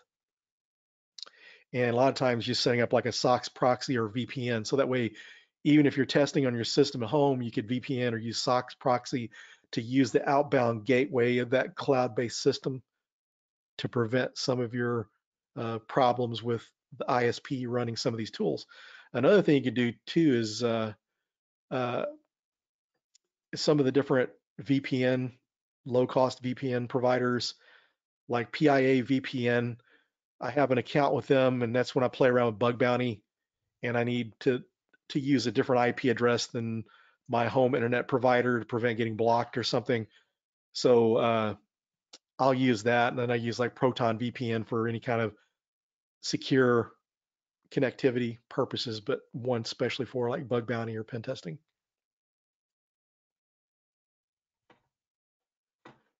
And so that's yeah. So mentioning the considerations there, and Lola brought up the VM, so you could set up your cloud testing environment. Actually, I'm going to be doing a talk at Texas Cyber Summit next, well, yeah, first part of next month, on setting up a cloud-based pen testing environment. And if anyone's interested in a free ticket, uh, I'll give you directions on how to message me to get a ticket, because I've got some free codes to give away, and I'd be happy to share one with you for Texas Cyber Summit. It's a 3-day conference coming up. Actually, it's like the last 3 days of October. So like the last days on a Saturday, it runs a Thursday, Friday, and Saturday. I'm doing that presentation there, and there's some other great talks there as well. So I can share those codes if anyone's interested in going to attending that conference virtually. It's going to be virtual and in person, but I've got some free passes for virtual. So if you're interested in those, let me know, and I will share that with you. Get so I'll just share that code out, because I've shared 2 or 3 out so far, and I've got had like 100 total. Cool. I'll share that here just in a little bit. Okay. I'll just post it up, because really trying to get some attendance. It's a pretty good conference. I remember when I first went to the conference in 2018, a good friend of mine said, "Hey, I saw this Texas Cyber Summit. It looks pretty interesting." And I thought, usually when it's like Cyber Summit, it's usually, one of those uh, vendor vendor looking conferences where it's people are talking about vendor tools, or it's management type talks. It's kind of, I thought it's going to be too blue team for me. And then, I looked at it closer, and some of the training they were offering, pre-conference training, was stuff they were doing at Black Hat, and some of the talks and presenters.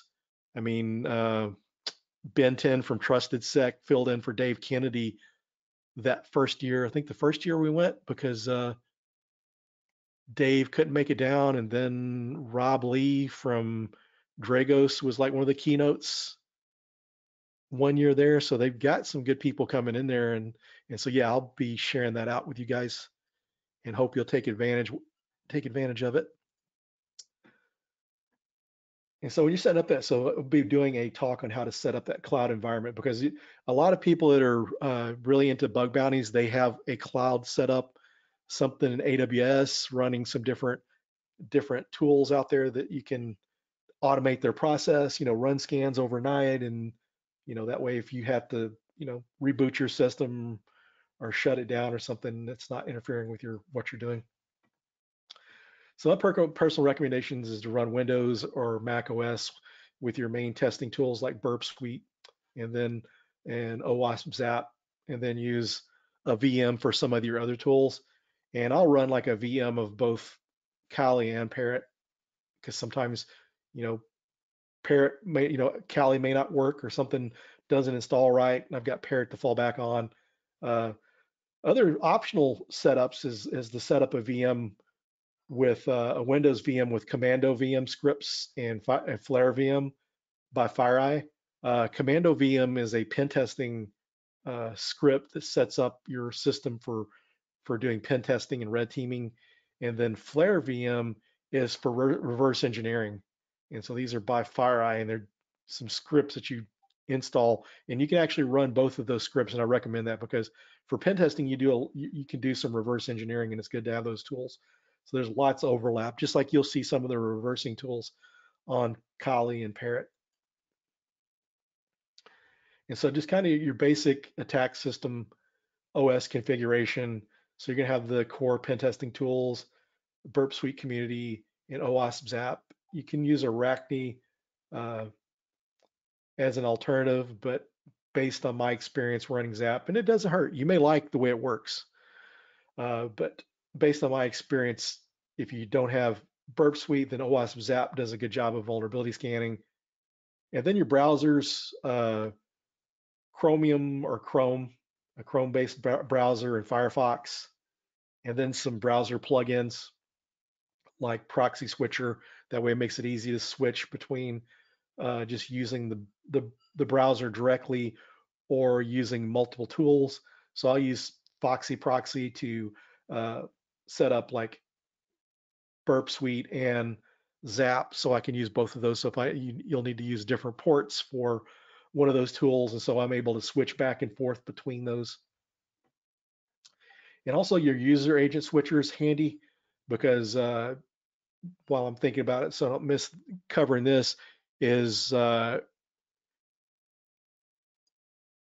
anyway, because of the user agent switcher, you can go in, there's some kind of network access controls that are set up with that are used to block connectivity or restrict access using a user switcher agent. So they may have uh, some lower requirements for a mobile device because maybe there may not be certain tools in place and software to access the system. So maybe if you change your user agent to look like a mobile device, then you might be able to get access to it. You may be able to bypass some network access controls or even controls on a web browser, on a web-based application. You may be able to gain access. So be able to change the user agent, and you can change the user agent to even like bots like Google Bot and Bing Bot. Yeah, and as Lola mentioned, you can also launch the browser from Burp Suite. Yeah, that's something that they got from OWASP Zap. Used to, you had to go through and configure all that, and so uh, Burp Suite got that idea from ReportSwigger, got that idea from Zap to add that in there. It makes it a lot easier to get up speed. When I was getting started out, we didn't have that, and that was made it a lot more difficult to learn. So if that feature would have come out a lot sooner, it would have been nicer. But good thing that we've got Zap as an example for Burp Suite to improve their tool with.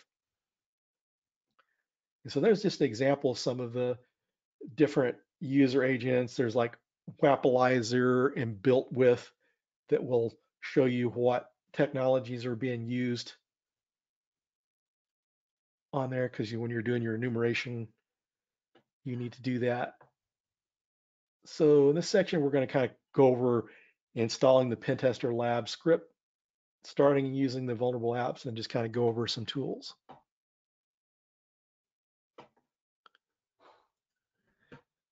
So if anyone is using, they haven't, I don't think, hadn't seen that VMware has come out with it yet, but I was using VMware Fusion until I updated my Mac to, and then my second, I got a Mac Mini for streaming. But when I updated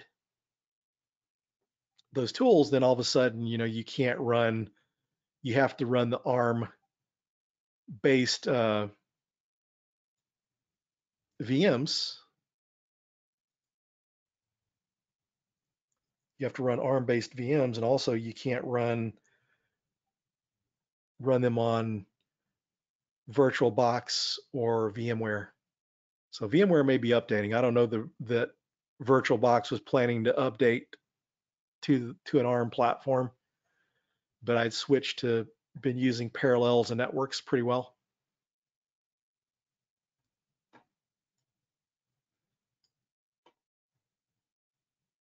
So if you can just open up your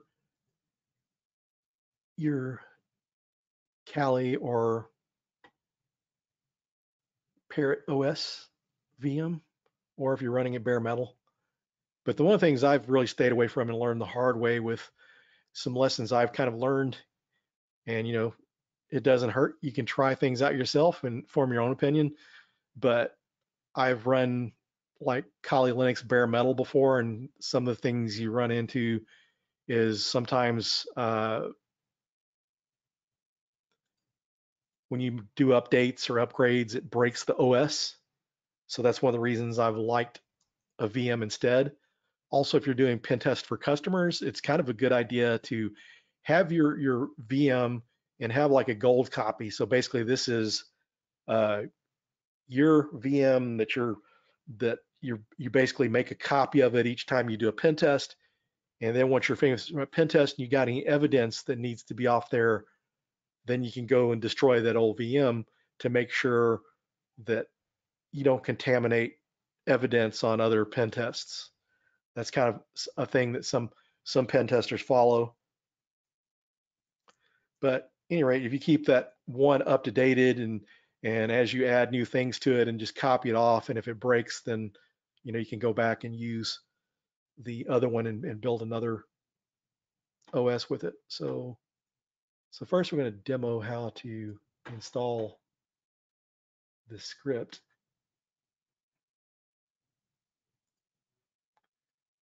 And so this is a pretty nice little script. And whenever I first started teaching the boot camp, I wanted something that uh, made it easy to set up a lab environment. And I ran across a tool that was called a VM was called like Security Dojo. It had like everything was on one VM, so that way you didn't have to worry about trying to connect to another VM. Because what happens sometimes, I could have built VMs and went to the conference because the first workshops I did were in person, hand out USB sticks for people to install, and they could have the identical systems, but sometimes, maybe they don't have virtualization turned on. They're not able to get the two VMs to connect. So I saw the idea of putting it all on one system, and then I ran across this script called Pentest Lab, and it's a Docker script that installs all the different pen testing tools on your Kali Linux, and it should work like on Ubuntu and Parrot OS. But usually when you go through, you're going to have to usually uh, go through and install Docker, because Docker may not be set up.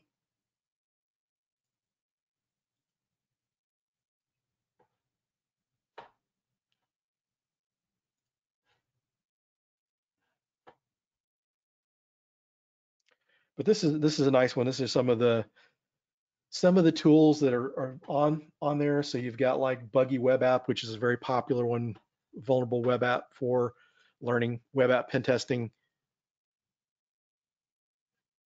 And fortunately, we've got a lot of nice projects out there. And so this was set up to run in Docker. So they've got Buggy Web App, a couple different WebGoat versions, Damn Vulnerable Web App, Matilde, OWASP Juice Shop, which is a really good one. Juice Shop you can actually run from the cloud if you want to. Salesforce has their own cloud, which is Heroku. And the Heroku cloud, if you go to the Juice Shop GitHub page or wiki, they mention setting it up. So you can set that up in the cloud, which kind of makes it nice, because if you have limited space, which it doesn't take up a lot of space in your OS, but if you wanted to make it more realistic to a network over the internet type pen test, then you can install that there. And so you also have WP Scan Vulnerable WebPress, OpenDNS. And so WP Scan Vulnerable WebPress allows you to use the Vulnerable WebPress tool. DNS Security Ninjas, Altero Mutual application, and Vulnerable Graph QL API. And so the cool thing about OWASP Juice Shop, we're not going to get into the API here, but for API pen testing, there's a lot of API vulnerabilities. And if you go through the Juice Shop website, they have walkthroughs and the answers to how to do the different challenges. So that's good practice on how to do that. But they've even got like SQL injection through API. So it's a fairly modern app. Some of the apps, it's a matter of if the creator is keeping them up to date. But there's some, if you go to the OWASP website, they've got some different web apps that are online available to test too as well. But the nice thing about this is this gives you everything in one little lab, and you don't have to worry about your network and stuff. So we're going to go ahead and go through walking through and setting that up.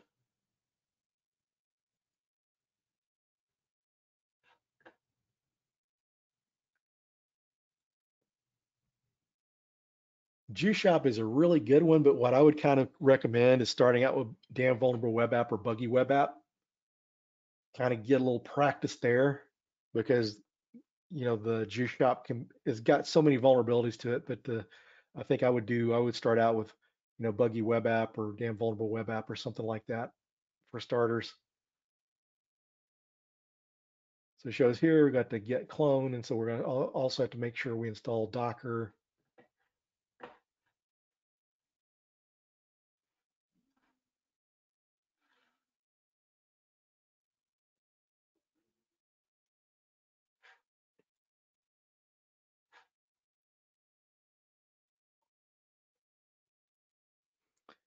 And so let's see.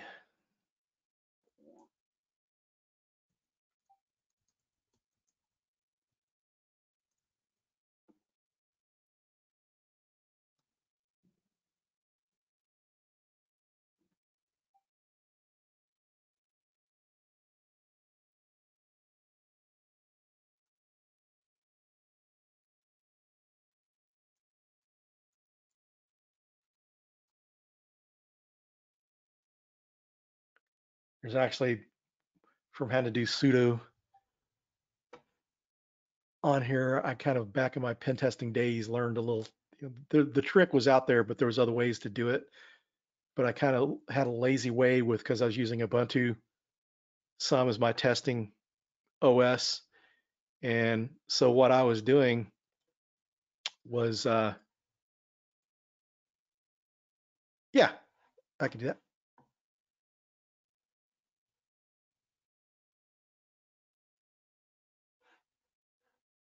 How's that?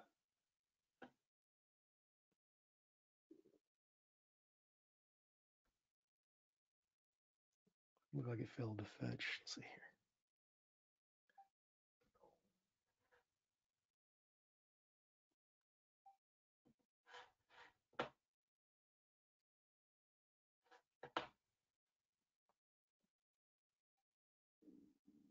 Okay, for some reason it's not.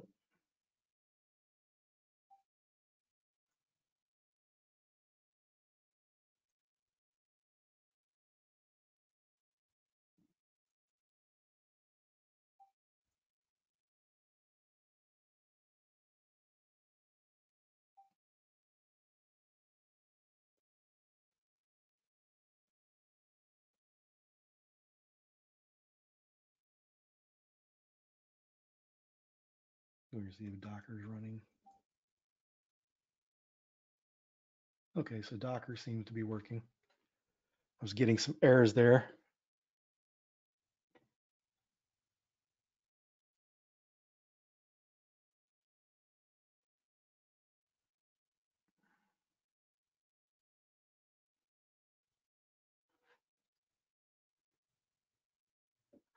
Okay, so now we've got Docker installed. And so yeah, this little lazy trick I used to use, there's other ways to do it, but sudo bin bash, or in this case, we're using Z shell, so I put ZSH. And if you do that, it prevents you from having to log in constantly. And I found a vulnerability once on a internal network pen test I was doing, because I just tried that because I used to use it to keep from having to go back and use sudo all the time. So, but there's a reason there for it. It's supposed to be more secure. And so now we're going to git clone.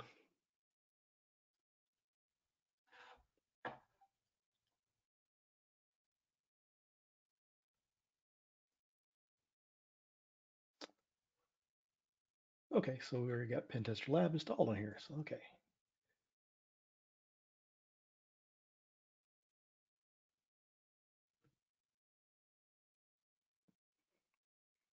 You do your git clone, that installs there. So we've got Docker installed. And so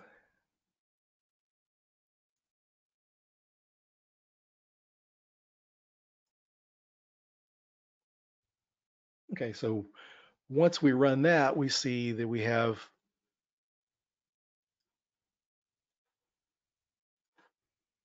installed. You can see the different apps that it's running on there. You can see the different commands.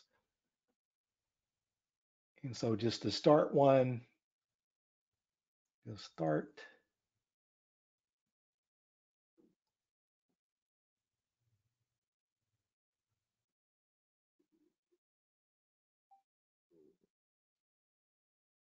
And so to run it first, we need to come in here and we need to do the install. This is going to set up our database and get that running for us.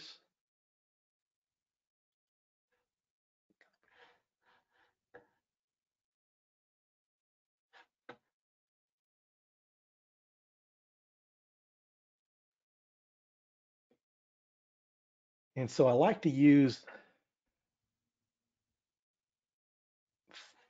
come back here. So I prefer using Firefox for my testing. Yeah, wrong thing. Copy the wrong.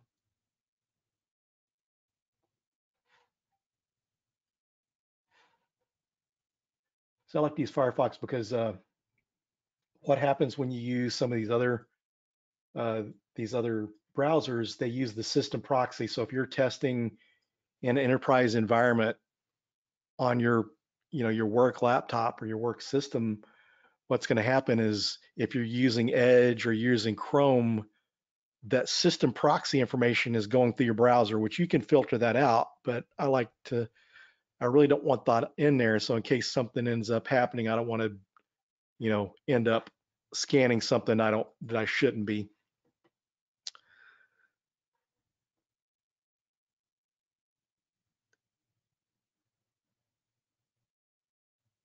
Okay, thanks for sharing that, Les. That's good to know. That's good. So they can, and so what happens there is you've got even your information and traffic from Outlook will come up in your scans. That it's just coming through there. You may not necessarily be scanning it, but that traffic is going through there. So Firefox doesn't use a the system proxy like that, so you can avoid that.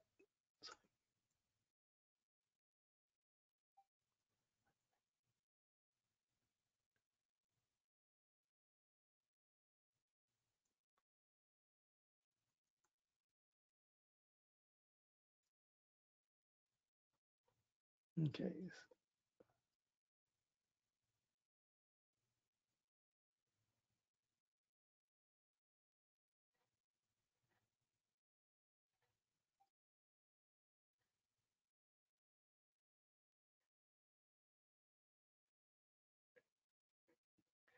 Okay, so I don't have buggy web app. I mean, I have the proxy set. That's interesting.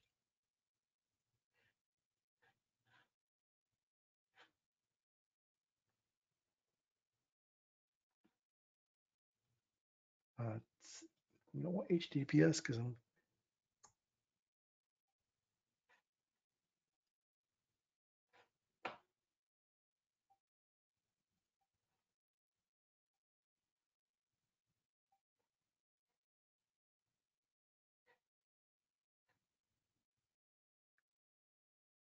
Yeah, this one I have set up. I usually have my Foxy proxy and all that set up, but I don't have some of my extensions in here yet. So network settings, if I had this set before, use system proxy settings.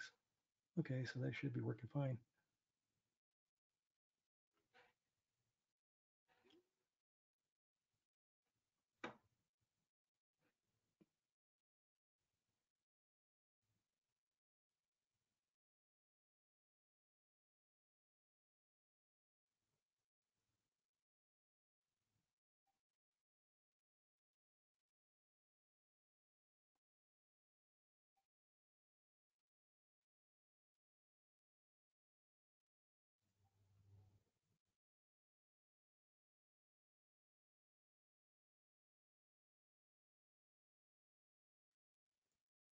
And the nice thing about this app too, it creates a IP address for each and a host name for each one of these vulnerable apps. See, it's just not.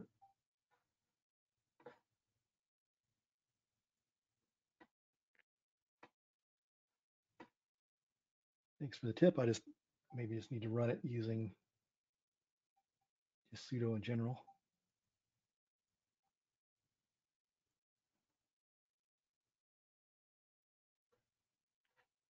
Okay, let's see now if it will work.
Hmm. So no port showing, so it's not running.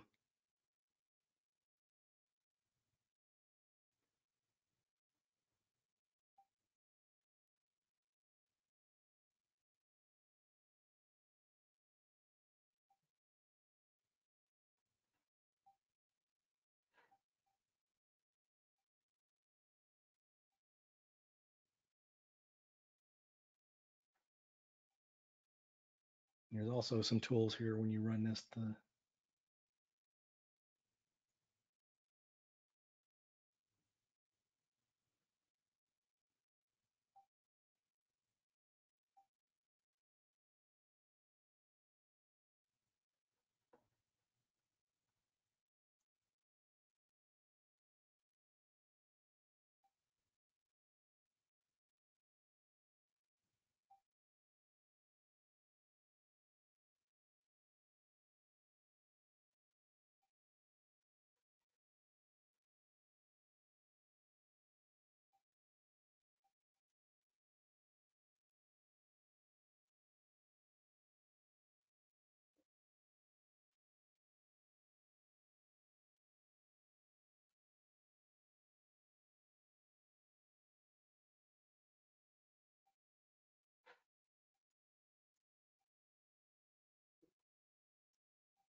there's some kind of dependency that is okay.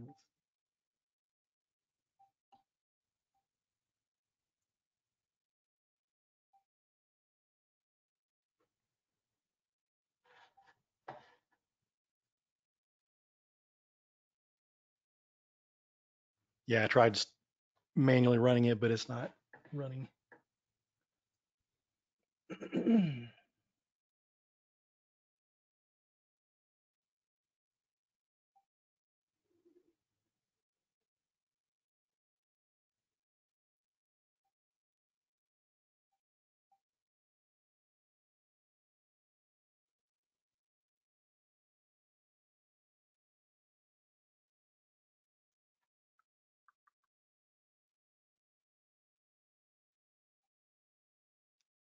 So just curious of the others, you folks able to get it running on your system?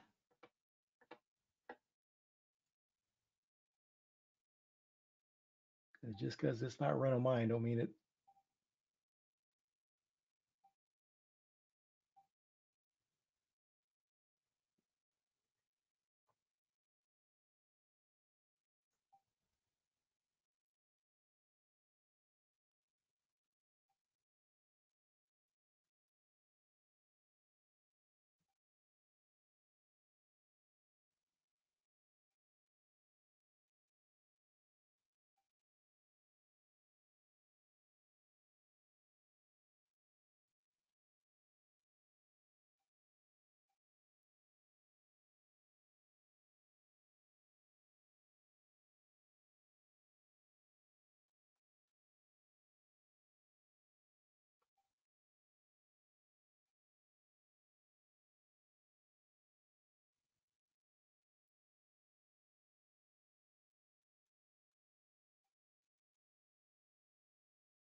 Okay, so looks like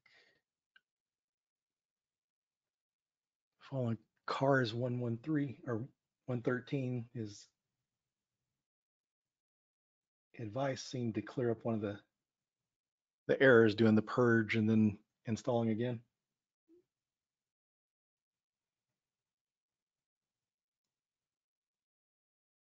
Okay, so it is running now. Okay, thanks for the recommendation, cars 113. So you can see it's actually starting to run now. Before I didn't notice it doing that. All the pulling the. So let's see if it actually works this time. There's another script that I've been thinking about switching to. I just haven't used it yet, but Omar Santos from the Red Team Village has a web exploit script that he's got that runs the same thing. Okay, this is.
Yeah, yeah, you don't need HTTPS, but for some reason this browser is not letting me.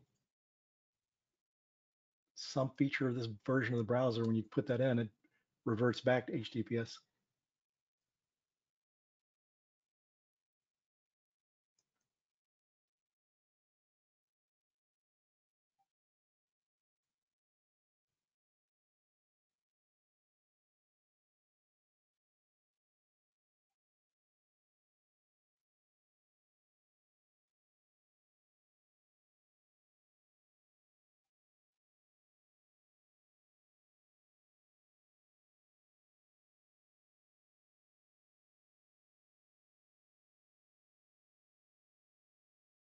See, that's weird. It shows that it's up, but you can't, but no ports are open.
Yep, I'm done with messing with that.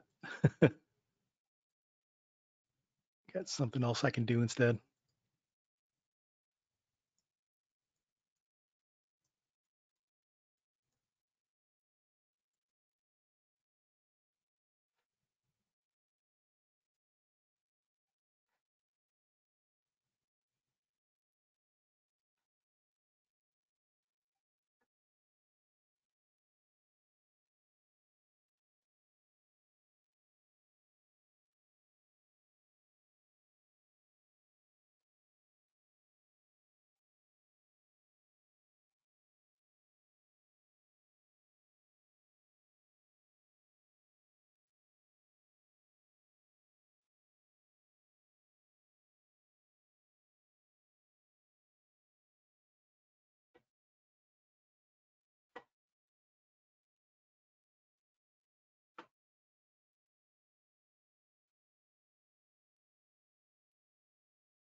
This is a handy, yep, that's the one, Don.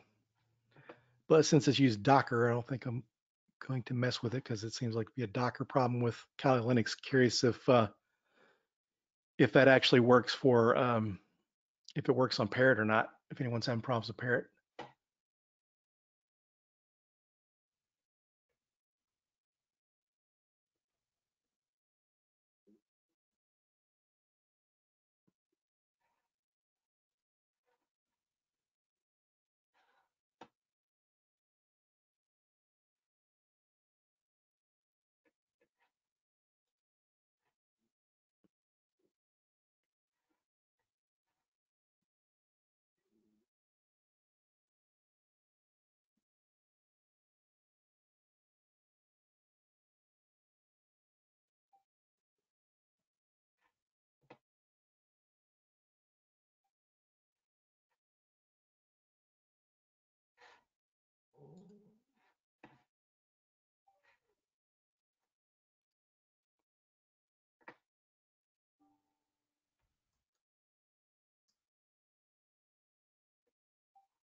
Yeah, just not a good advertisement for Kali Linux. But okay, I've got this other instance of this application is cloud based. If you want to access it, you can actually set up your own instance within Heroku Cloud.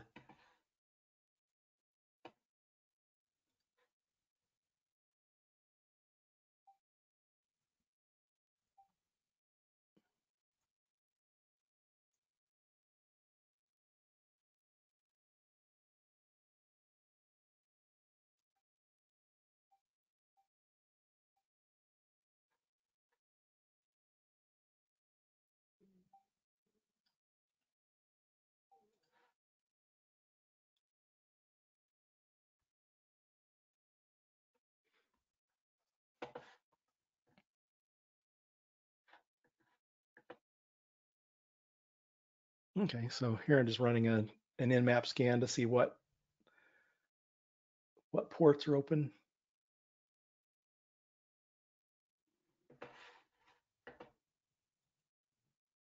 Sorry for the technical difficulties, folks.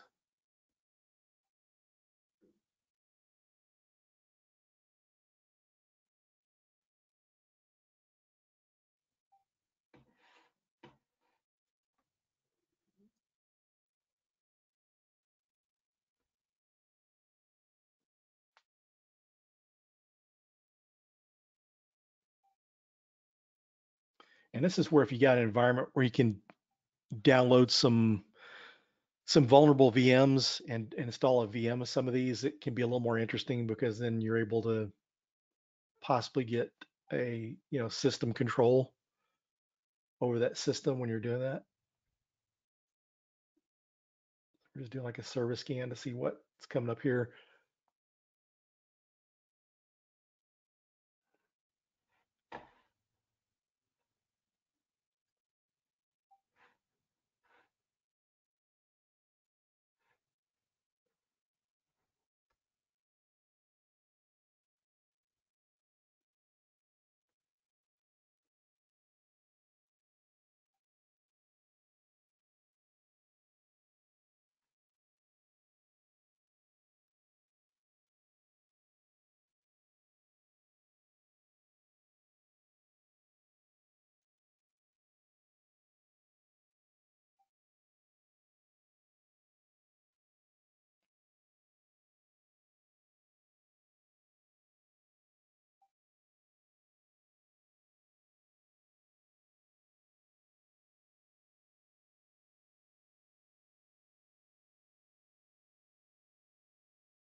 So here I just did a Nikto scan, and you can see some stuff here.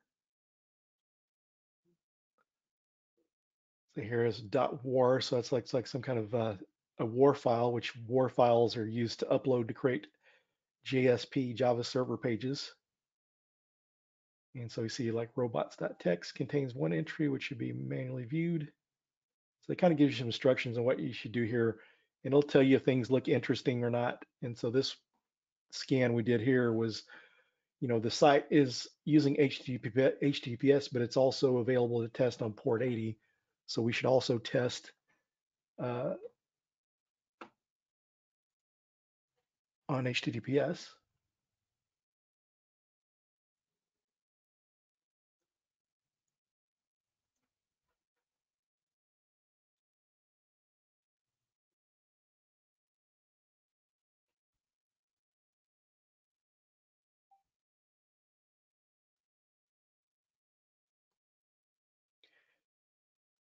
And the cool thing about this is you can run that on Heroku and it doesn't cost you anything. You don't have to give them a credit card or anything like that to set up.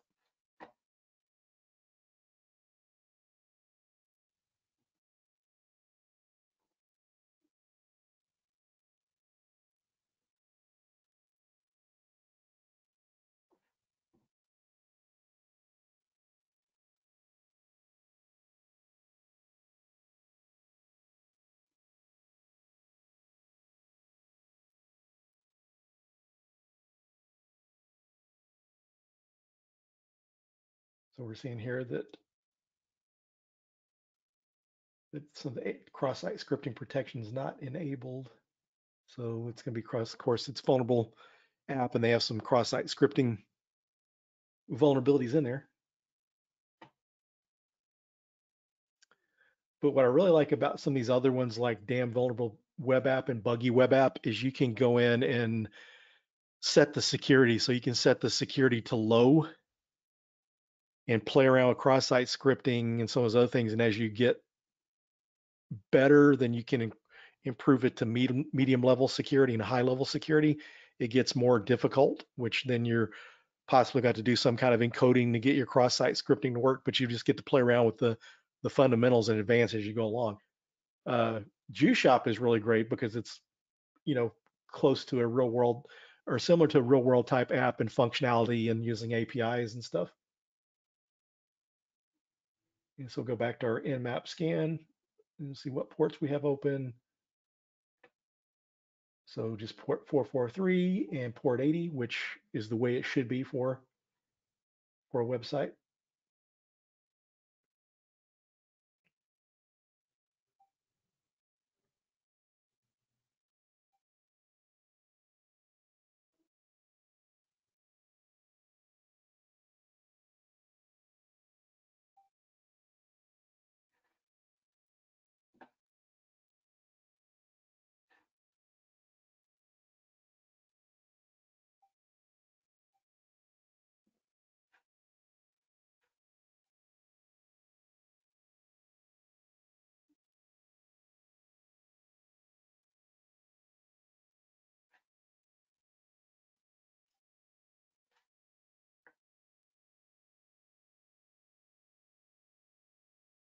So yeah, if people can't get Docker running, feel free to use that link that I popped up in there. And also, you may have better luck with Omar's web exploit, but some of the problems people are having are related to Docker, so it may have similar issues. It's like what it seems like it was having a problem setting permissions is what it seems like, because whenever you go in and run the tool, it shows that the IP is up, but it looks like it's trying to filtering. So it's probably something with with possible firewall rules on that for a particular IP address.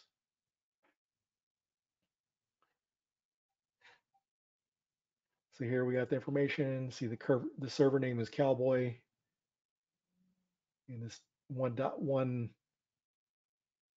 Vegger is not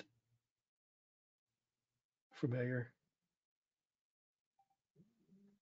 And so you see like entries FTP. So it shows there should be FTP on the server, but based on our scan, we didn't see port 21 open. So that may be just because that's in the robots.txt doesn't really mean it's accurate, because you can put whatever in there.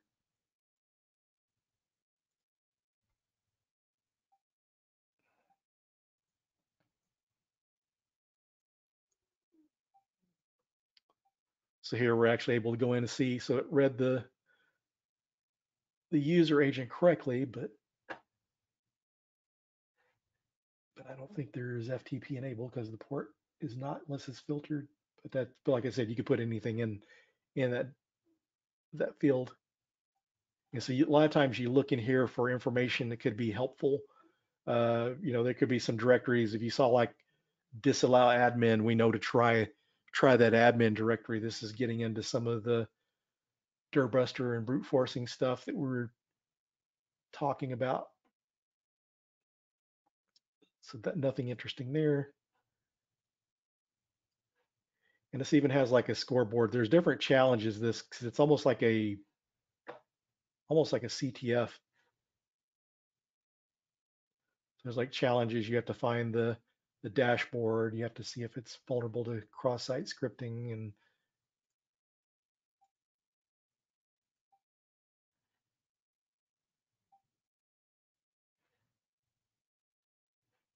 you can create accounts to be able to get in there, because when you're doing a pen test, you want to do authenticated.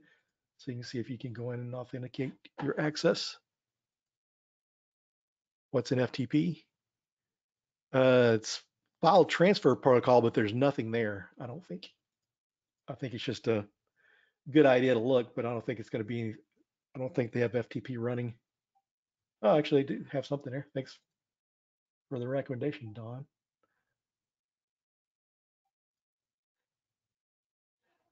Okay, so I don't think FTP is actually running, but there is a directory there. So sometimes it's a good point there to check it out anyway. Easter egg.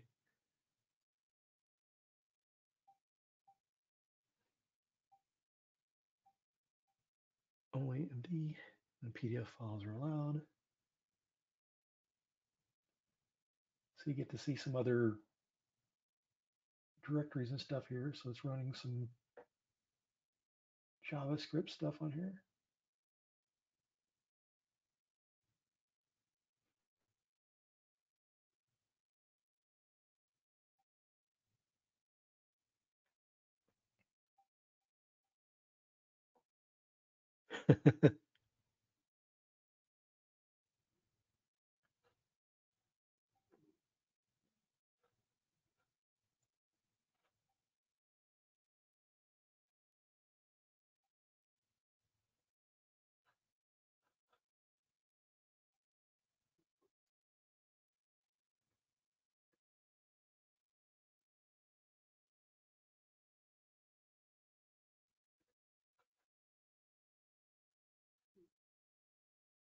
And so here's some of the backup files, like I was mentioning, sometimes you can look at, and so it's really not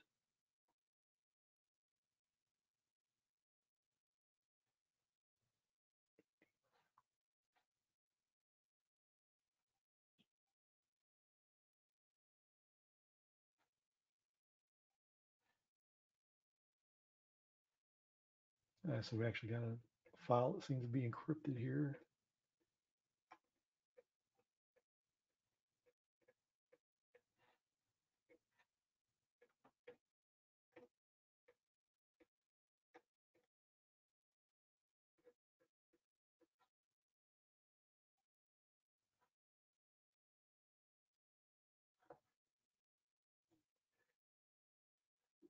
An acquisition. Okay, this is interesting.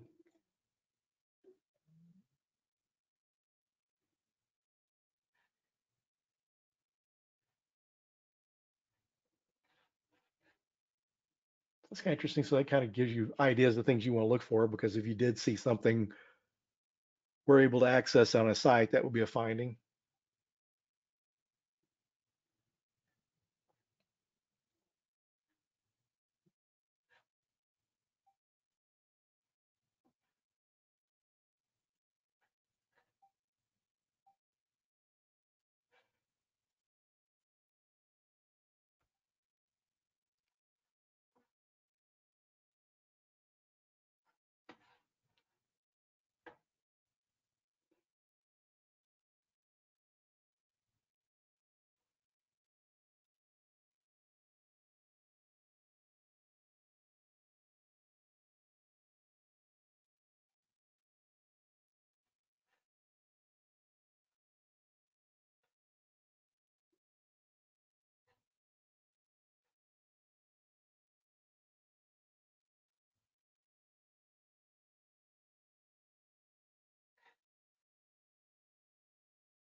Yeah, it looks like it's giving me the same thing that the file was showing. Rolling. But good idea to look at it though. And that's where you end up finding the good stuff.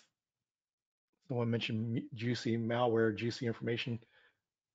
I got a friend that he's good at looking through files and stuff like that, finding things that, you know, other people might not find.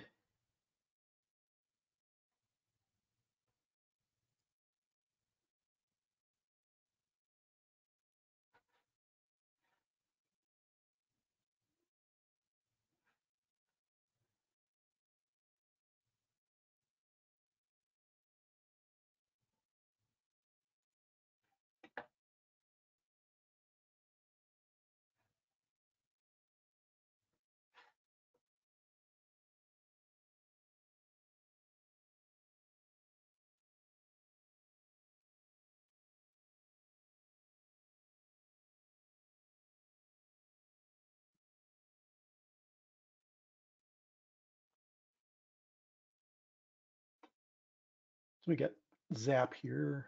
We're not going to worry about updating.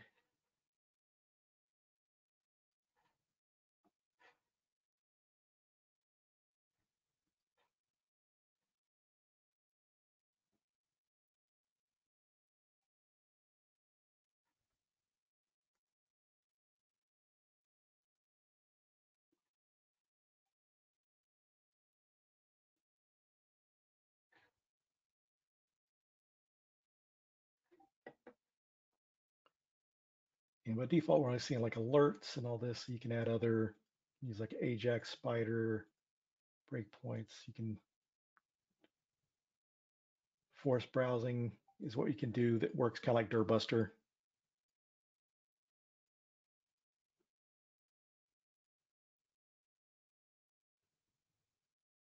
So now we got all our options up there. So like if we go back to alerts, that's going to show the vulnerabilities that we found. And one of the interesting things I've seen too about this juice shop, they say it's really uh, set up to for manual. pen testing. So,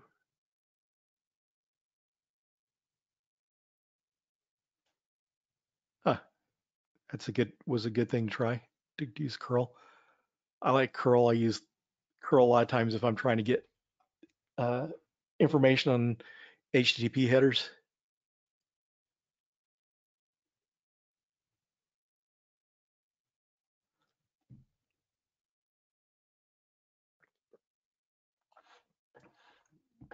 So we see, look at our active scan to see what's going on here. So it's completed. So some of this you'd get more if you were actually authenticated. So we go through our alerts. We can see domain misconfiguration. It's got a cross origin resource sharing misconfiguration on the server.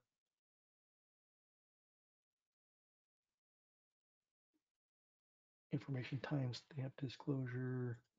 And so the cool thing about all this ZAP is a lot of stuff is, connected or tied to OWASP top 10 and stuff.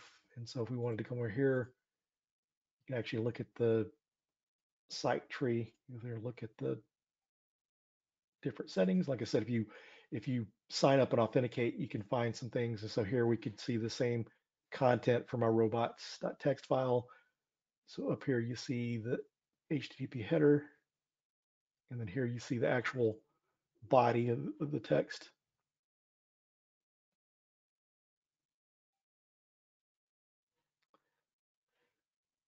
And so also too, if we wanted to come up here, we can do forced browsing on this. And so we can go here. So we select what we want to do our forced browsing from, and then you select a list. This is the directory list, and you can choose different lists. And this is just looking for like directories. But this is a type of fuzzing, but then they have like a separate fuzzer too. And so if we find stuff that hasn't been up here yet, it'll start to populate this up here.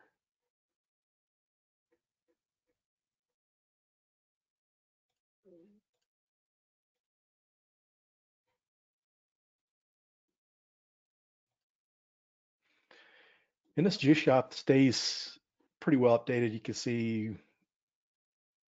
2020 was a lot. Looks like maybe the last time it was updated, possibly, or maybe just these particular files.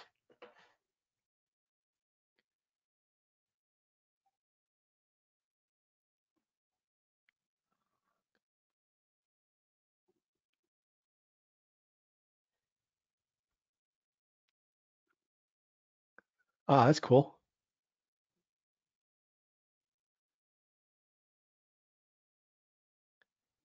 Good find, Don.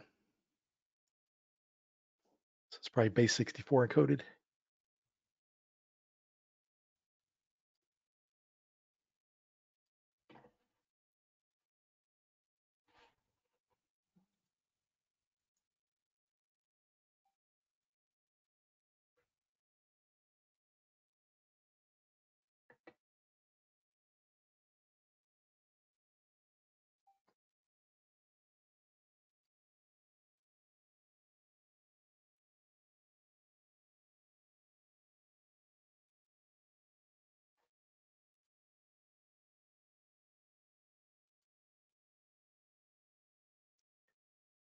Yeah, and it's funny with the base 64 encoding how sometimes people, your people don't know what they're doing, may not see it, but it's not really secure. You see people use like base 64 encoding for, yeah, actually, basic authentication uses base 64 encoding.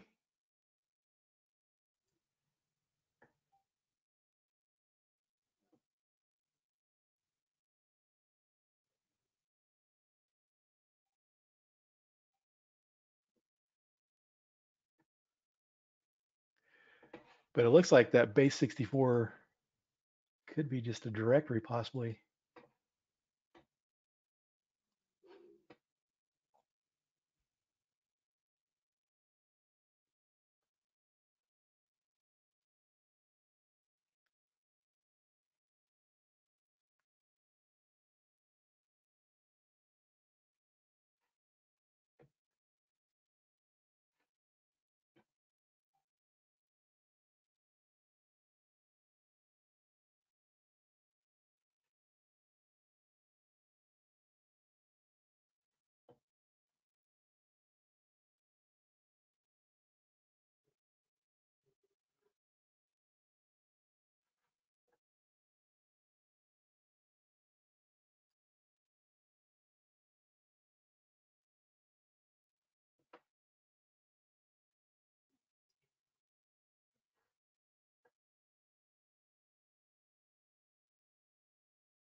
it's kind of funny if you go look at one of the sources of, okay, because this is interesting. Let me get this minimized here.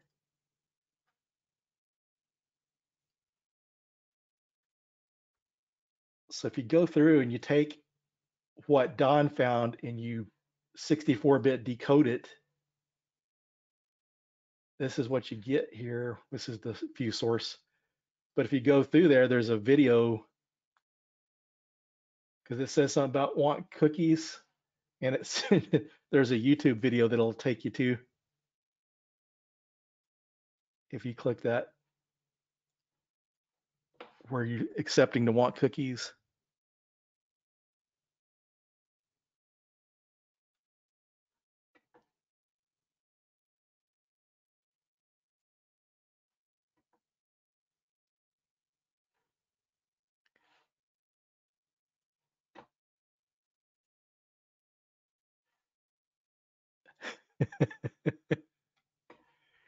Yeah, the people who wrote this had a pretty good sense of humor.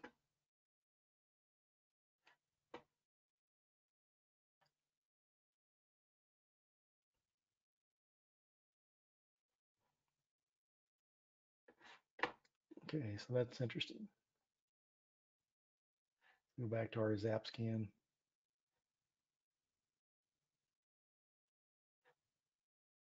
So still looking through for directories, but we'll go back to our alerts and see what we found here. Cross domain configuration. So there's some things we found on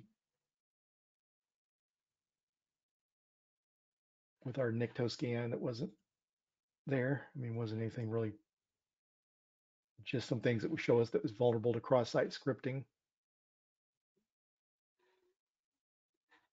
Let's see.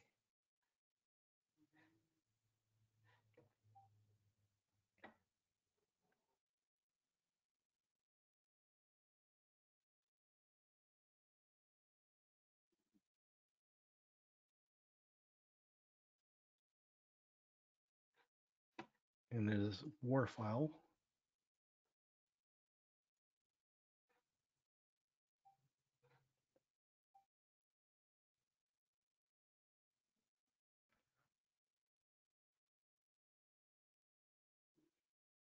See if there's anything there.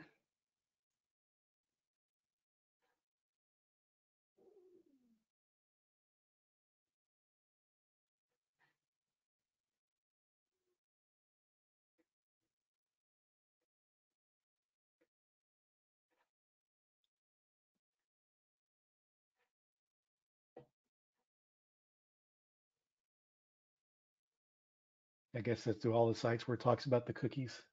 Funny.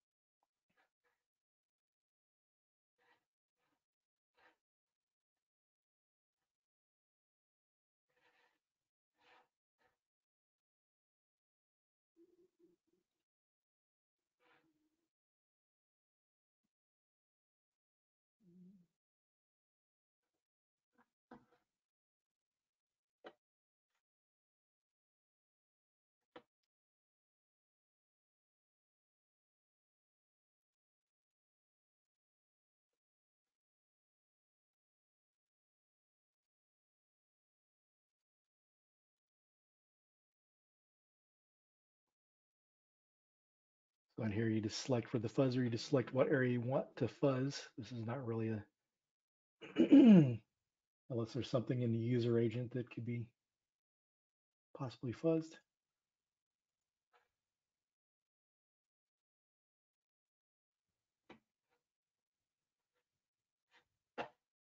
But some of the tools, I was mentioning try to do everything in the same tool. Tools like Dratus, you can actually import the output from Burp Suite, Nessus, and other tools into to Dratus to write your reports.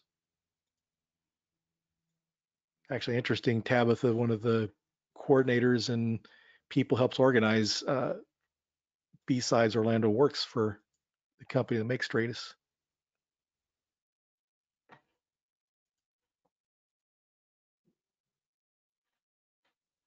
And so they get the separate spider function here. And it's gotten a little more difficult to find, like in Burp Suite in the community edition, because people had seen some questions, recent different places where people were needing something to spider a website for courses.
Yeah, let's see here. Maybe we can,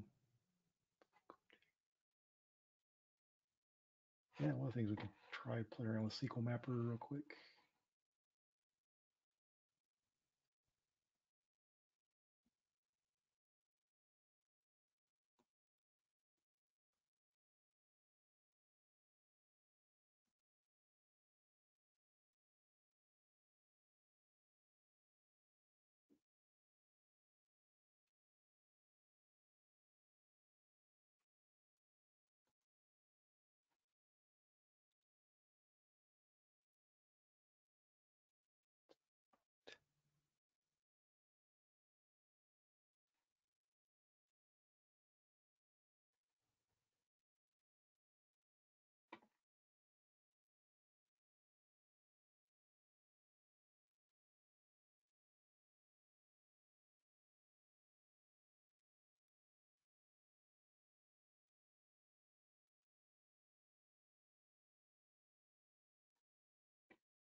Yeah, that's the interesting thing about Juice Shop. They really enforce the manual testing because I mean it's vulnerable to SQL injection, but we don't see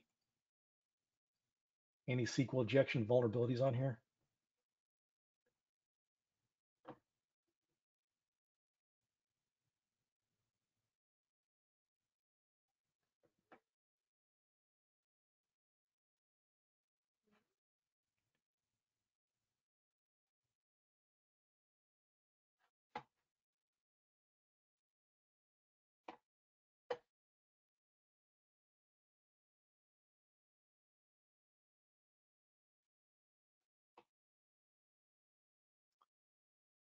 Yeah, Fred, that's actually one of the first SQL injection examples I saw back when I was first got started in AppSec. See if that works.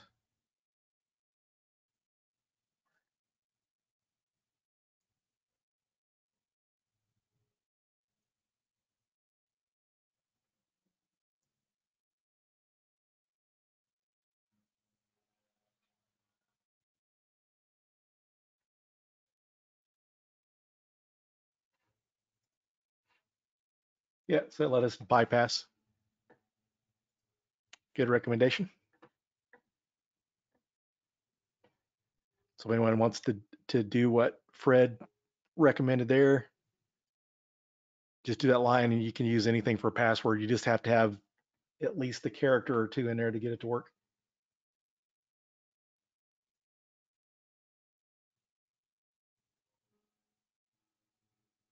And so you can come up here, we'll get the admin account.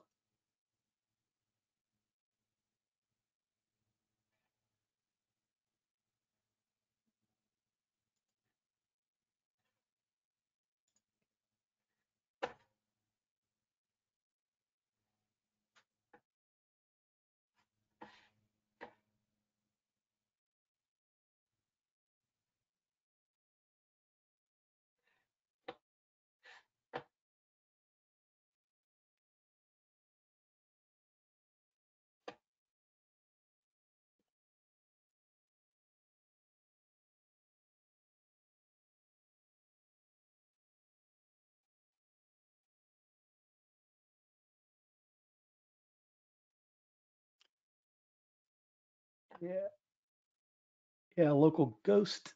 Whenever I'm testing an application, I go through and I'll run my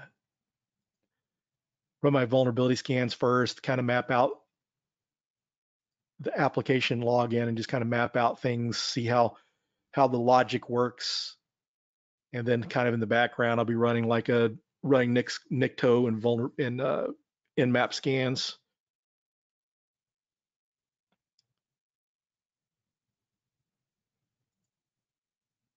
Yep, actually, that was one of the resources I was going to share as far as like resources on learning resources.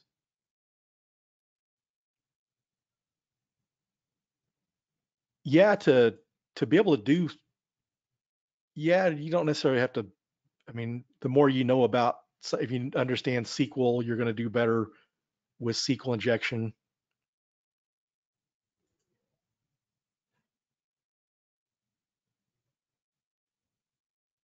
Yeah, but yeah, structured approach. I'll do like vulnerability scans, and then I do the unauthenticated, and I authenticate, and there's some different tools. The main tool I use is Burp Suite, and I just recently updated my license. I was going to fire that up and show a little bit of Burp Suite.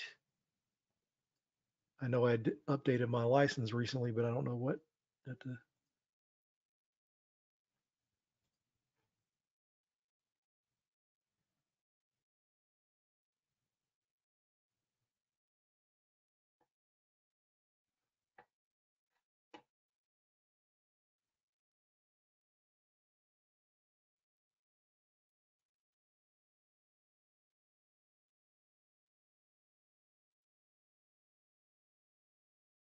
But yeah, like when you're testing too, just going through the OWASP testing guide is a good way to test things, because if you look through the OWASP testing guide, it shows how to test for different types of vulnerabilities.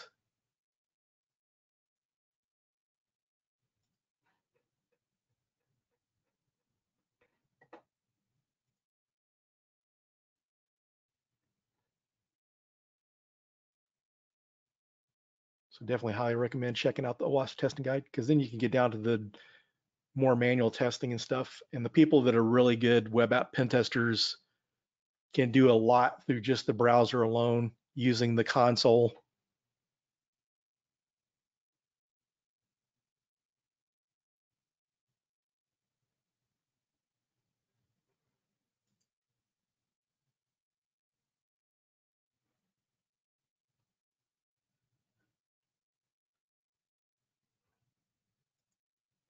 Yeah, I would running whatever the default is within, Burp Suite and then using some different fuzzers and stuff. And because like in Burp Suite, you can also do like content discovery through there to find different content. It does kind of some helps discover different content.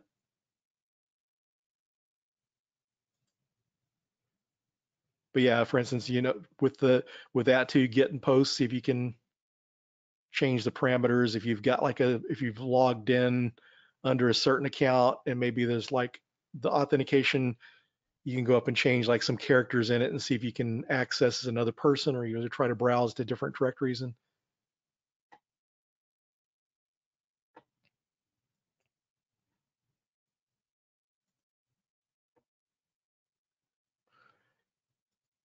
yeah, like you said, it's impossible and everything, but I think the better, I would say, if you're going to learn that stuff, I would understanding JavaScript and SQL are going to be the best out of those to know. Java, you're not going to run into a lot of that with unless you're doing pen testing Java apps, but just be able to reverse engineer some of that stuff. So what little bit of Java I've studied, I've been able to do like some reverse engineering with and stuff.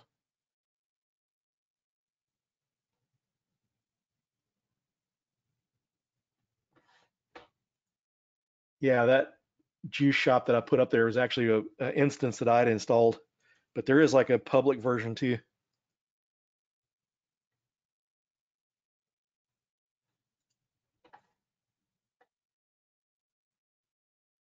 Yep, that's a good point, Uni. That's kind of the bad thing about some of the tools like Burp Suite. It's really made people lazy to not have to use Python to script things because there's so many things, so many different plugins and stuff that you can use.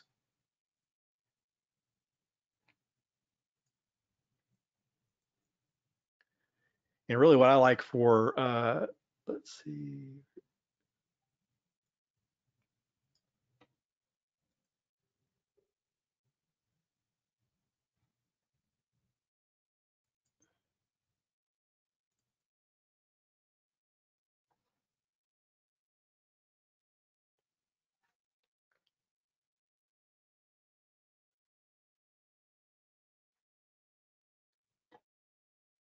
but yeah, one of the things I like about Burp Suite is and there's probably some similar things that you can use with OWASP Zap, but there's like a tool that I use called uh, CO2. It helps you integrate SQL map into Burp Suite. So when I was talking about earlier, whenever I was able to get command line access through SQL injection, that one time I was able to do that. So so I was using that tool. Okay, let's see what's going on here.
Bear with me, I'm trying to download a new Burp Suite license. I thought I'd downloaded it, but I was probably on my other computers.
Okay, so I got the license loaded.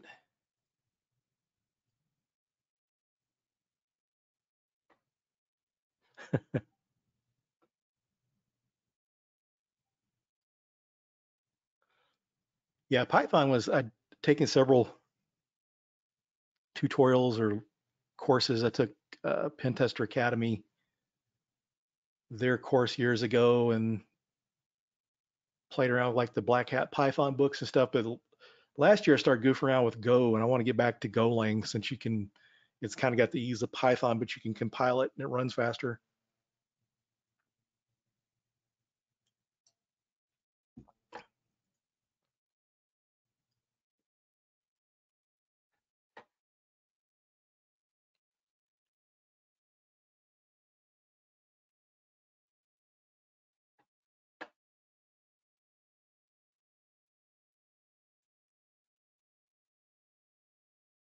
Okay, so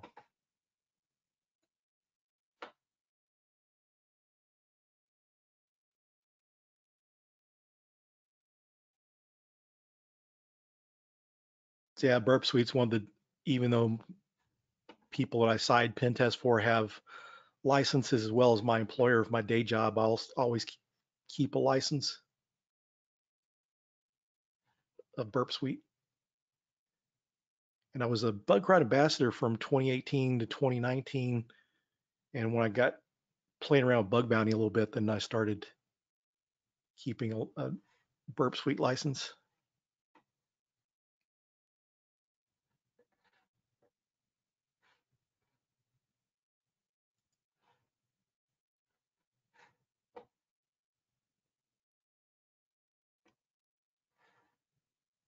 Okay.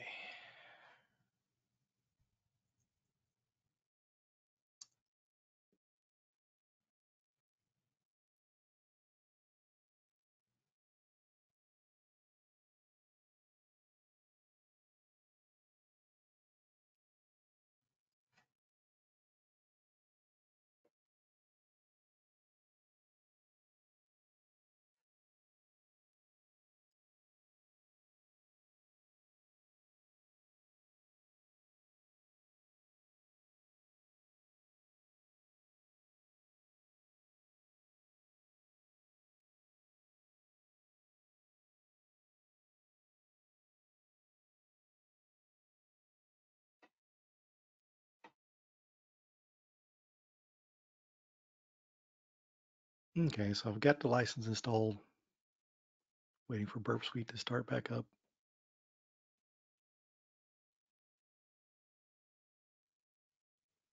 There's some other tools out there too for using SQL Map, but I like this CO2 plugin. I got some other tools in there too, but mainly use it for the SQL Map and SQL Map integration.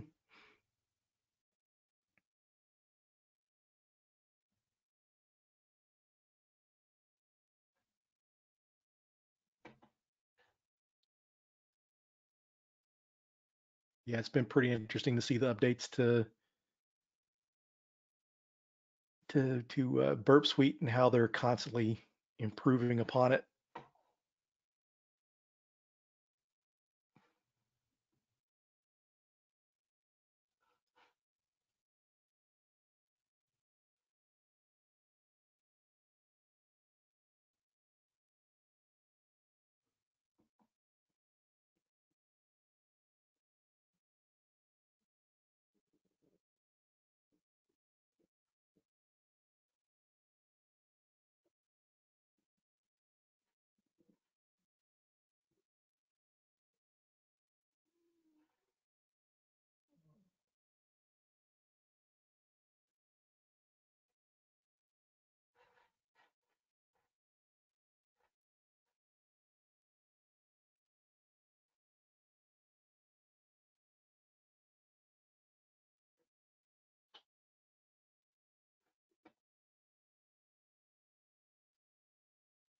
Yeah, I don't have CO2 set up, but I'm going to show you what.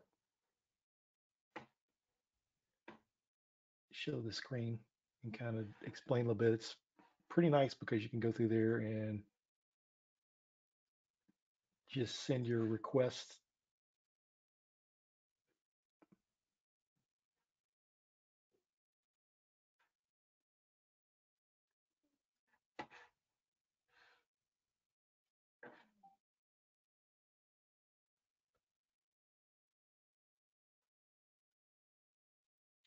So SQL Mapper, some of the information you have to put in from the command line, you can go through here and check, select it, select detection level. You can set that. You can also set the risk level,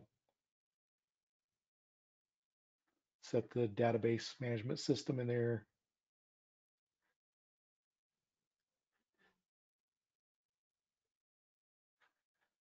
And so you do some of this it will detect on its own, but it runs a little bit longer. And so whatever you're running app wise on here,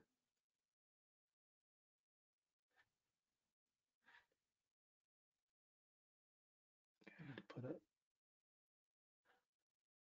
target in there.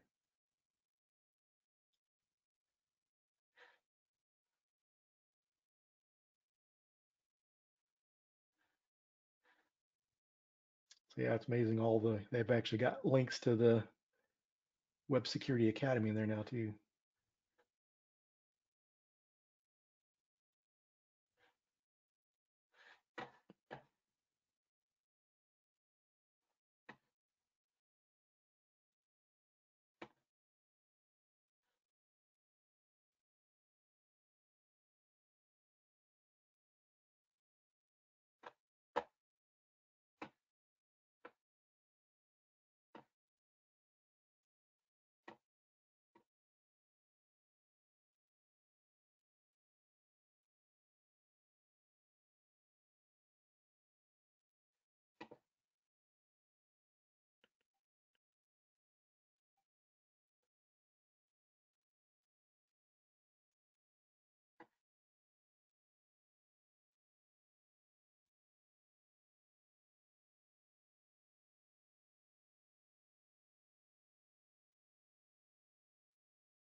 Okay, so it's starting to populate now. One of the things that's nice about Burp Suite 2 is we can hide everything except for, so go ahead, since this is the HTTP version, we'll add that to scope. And this should already be in scope. So we can come here and hide, show only in scope items. So that way you could end up pulling all sorts of stuff that is not needed for your pen test. And so you come here, so like for instance, if it was, you can send to CO2 or should we send the SQL mapper on there or CO2, which I mean, okay, there's the extension. You can send that to SQL mapper. If I had SQL map set up, see this automatically creates the input that I would need to put in there. Like earlier, I was using U for the URL. This puts the information in there, the database, and then if you had SQL Mapper in there, you can click run and it runs, pops up a box and runs SQL Map. So that makes it a little bit easier to work with. Kind of gives you a GUI front end to SQL Map, and you're able to work with it within the application. And like I said, I like to kind of keep everything in there. Oh, cool.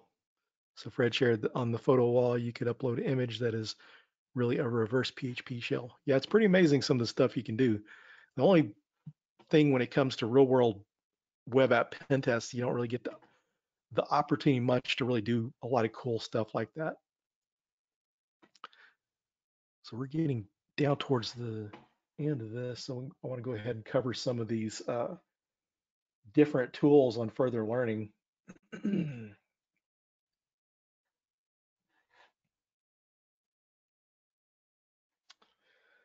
So some learning resources here, the Web Application Hackers Handbook, second edition. It's kind of a little outdated, but it's still good reference. And the Portswigger Web Application Security Academy covers a lot of this instead of updating the book, which updating books and all that stuff takes a while. Portswigger decided to do their online course. So they've got information where you can learn how to do the particular types of testing with Burp Suite as well. And you don't have to use Burp Suite. You could use Zap on there too. You could use you may be limited on some of the stuff with Community Edition of Burp Suite, but it's a good resource. But it's kind of an update to this book. The book's still good information. It's a really thick book, and I think the latest version update was 2012, I believe. And so you got Bug Crowd University and Hacker 101. They're bug bounty companies, and they've got information on there to help you learn web app pen testing because it's their goal to bring on more uh, security researchers to participate in their bug bounty programs.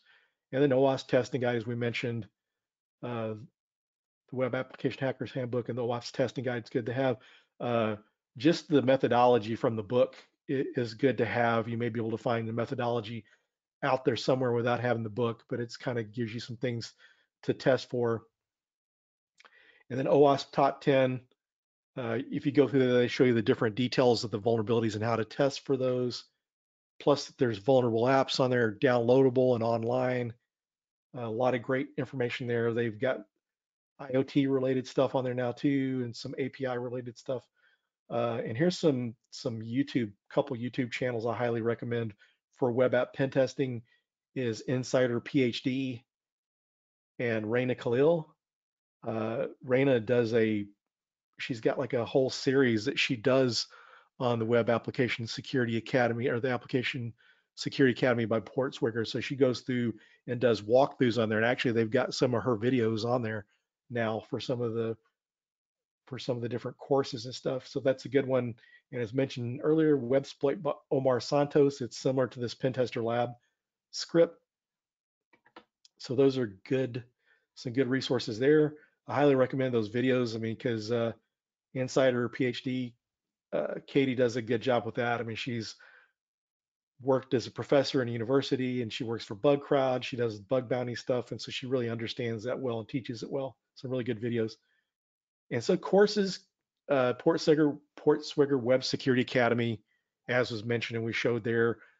And then there's also Try Hack Me and then Pentester Lab. I would start with Try Hack Me and integrate it into your learning with the Web Security Academy because the Try Hack Me gets a little more elementary.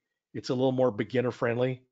So, and some of the content's free, but it's a low cost learning resource. And they've got like a whole section on web app pen testing. They've got like a section on Burp Suite. So I would start with Try Hack Me and then start working on the Web Security Academy and then Pentester Lab. They've got some free content, but then their paid content's not that expensive. I think you get like a year for 200 and something or 300 something dollars a year, and you can pay monthly. You can do like the monthly subscription instead. And they get into stuff where they can take you to command line. If there's any way to exploit a system, not just find a vulnerability, they do that there. So it gets a little more advanced than these, well, Web Security Academy can get pretty advanced. But like I said, start with Try Hack Me, get through that content, start working on Web Security Academy, and then the Pentesters Lab's good. They even go through some Linux security related stuff, so you can learn how they've got like different badges and stuff that you can put on your LinkedIn profile as you learn different sections. So as you go through there, there's different sections in there. For those of you that hadn't seen that, I'm going to go ahead and share that real quick because that's a really good one to stuff fairly up to date. They've kept things up to date over the years,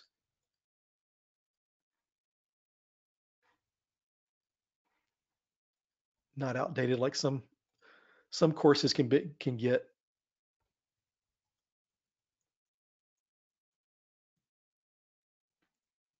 And over the years, he's done major updates. He's really good about giving to the community.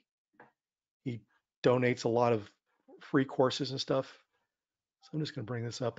My subscription is currently expired. I was keeping a subscription. It ran out. He was nice enough. I had mentioned that in my book, or when I first mentioned in my Pentester Blueprint talk, uh, he gave me like a year subscription. I tweeted about it. So you got people like Stoke that are fans of it, and people from different bug bounty hunters. This is what they're recommending when someone's asking, what do I take to learn how to do web app pen testing, and this is what they recommend. And so there's like some different badges and stuff. So there's like a PCAP badge. So it gets out of stuff just pure web app pen testing. And so they got a PCAP badge. They got one on serialization. I mean, this stuff gets pretty good. They got capture. So this really gets Java serialization. And so they got introduction badges, a Unix badge, which covers some Linux stuff and Linux security. So it's a really good resource. I highly recommend it. And so that's kind of what I would recommend there is, you know, add this in, but you would start with uh, we would start out with the port swigger stuff and as well as the try hack me.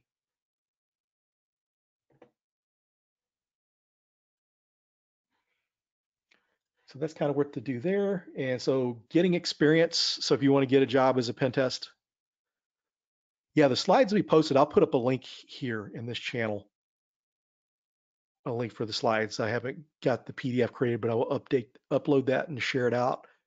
And so getting experience, so bug bounties, bug crowd, HackerOne, and integrity.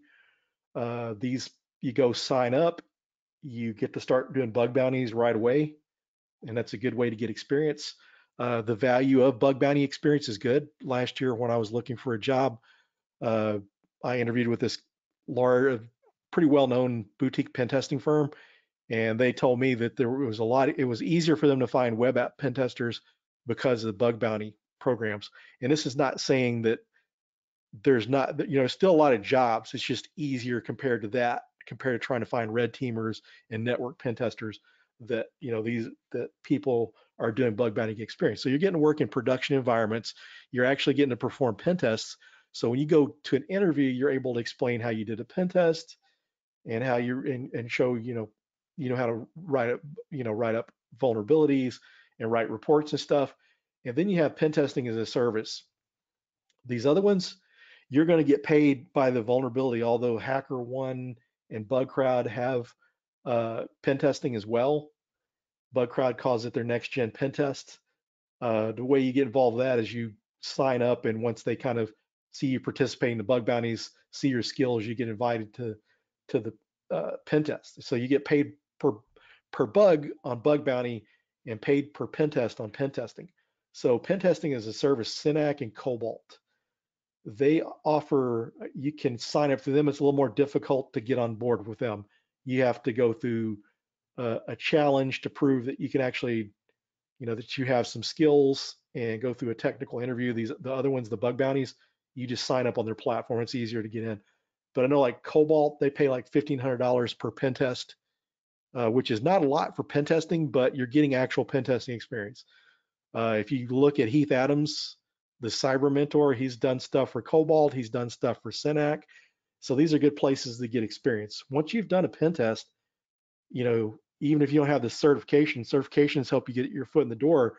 But if you're able to get that interview, you're able to describe how to perform a pen test and how to write reports and that sort of stuff. And so that can help you get your foot in the door. And so here's some of my contact information. If we're not connected on LinkedIn, feel free to connect with me and also on Twitter. I'm really good at answering DMs if someone has questions, want a mentoring call or something, or need some advice. I'm happy to help. I do this stuff all the time. Uh, and so my personal website, which really hasn't been up to date lately, but then there's also my podcast that's hosted by TSP Magazine. That's the URL for the podcast. You want to check that out. Leith was on last week's episode, and this week's episode, I have a former NSA Red Team exploitation analyst. And so a part of the goal of starting this, I also interviewed Tiberius for this. Tiberius, Heath Adams, and the mayor, Joe Helly. So part of these goals of this podcast is to help people who are trying to get started out.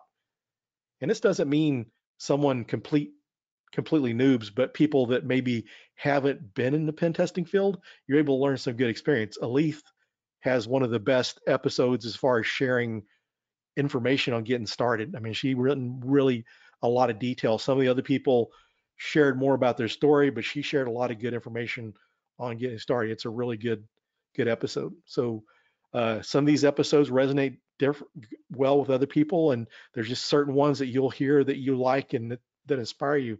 Um, had someone from NIST NICE reach out because Meryl did a episode, Meryl Vernon, and she talked about how she had no education in cybersecurity or IT or computer science, no certs, and got into pen testing. So it's a really good stuff. So I encourage you to check it out. And part of this is just is another way to try to help people get started in the industry. So that concludes what I had today. So if anyone has any questions, we can open it up to Q&A.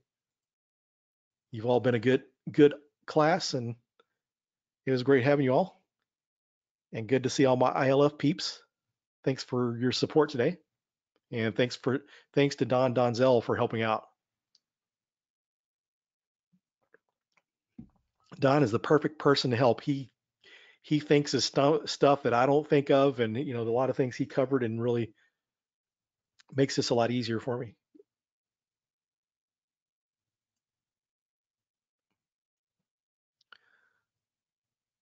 But like I said, I'll be putting these slides up here soon, and so feel free to reach out. I know some of you guys have some experience, and some of you women have some experience, so hopefully you got something out of it. Yeah, I'm getting ready to upload the slides, Don, and I'll drop them here in this chat. And once the video comes available here, and I've got email addresses for everyone too as well, so I'll email that out. And also too, I know you all were interested in the registration codes for Texas Cyber Summit. Let me go ahead and put that up in there.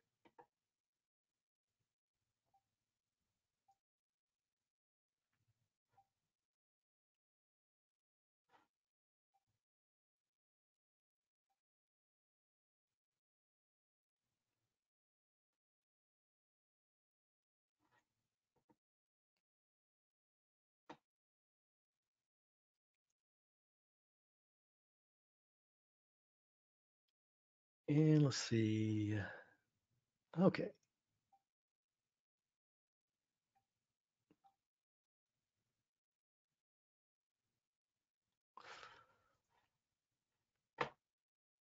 When you communicate with people across Slack and email and Discord, it can make things a pain to find sometimes, but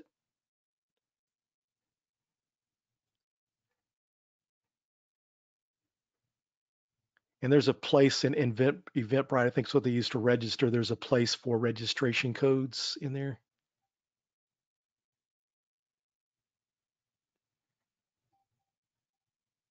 Okay, so you'll use this registration link,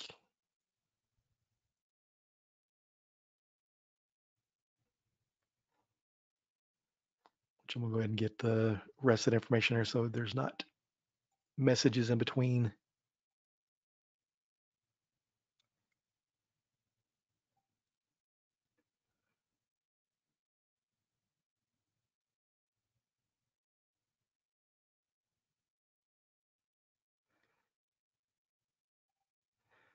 Okay, I found it. So if you plan on signing up, if you could do me a favor and sign up here pretty quick. That way I want to make sure that you get registered and the tickets don't give out. So we want to make sure all these, because there's like 100 of them so far. I think I've only given out 3. So please sign up and share if you want to as well.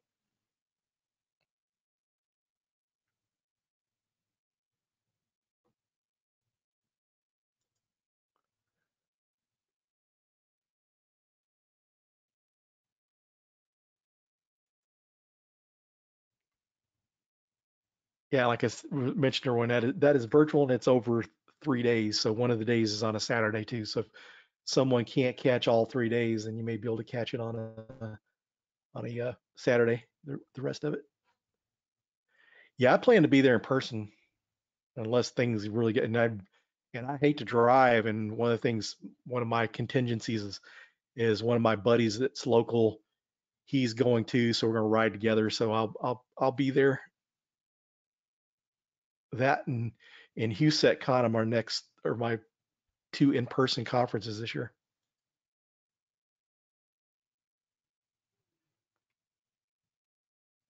And I can get you a pass, Don, if you want to come down too. I got access to some in-person passes.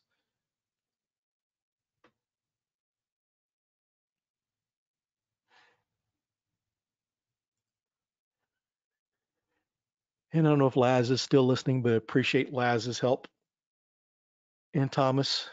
They've been a big help getting my Discord set up and getting GoTo webinar set up.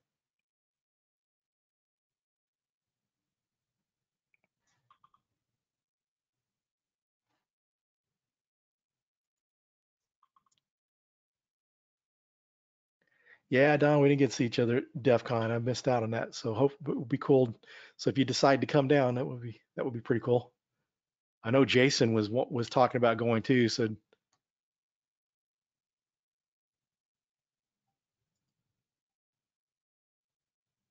not sure if she's still planning to be there in person, but I think Alyssa Miller's supposed to, I know Alyssa Miller's speaking, and at one point I think thought she was going to be there in person too. So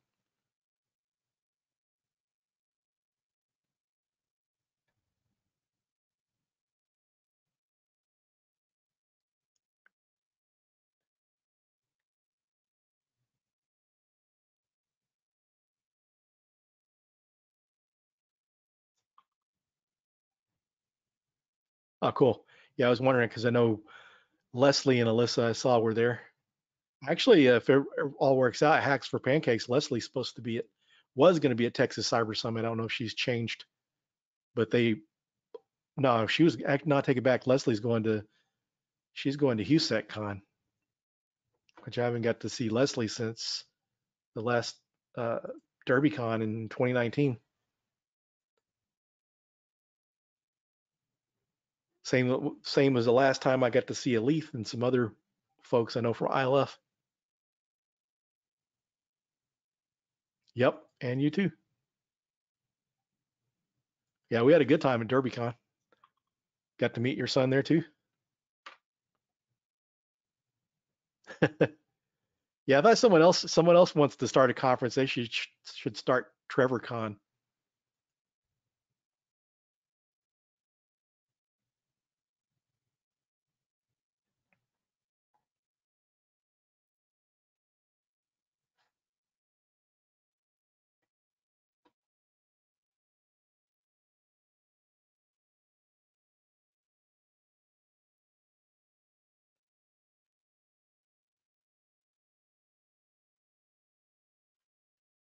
Oh, you're welcome, DC 99001.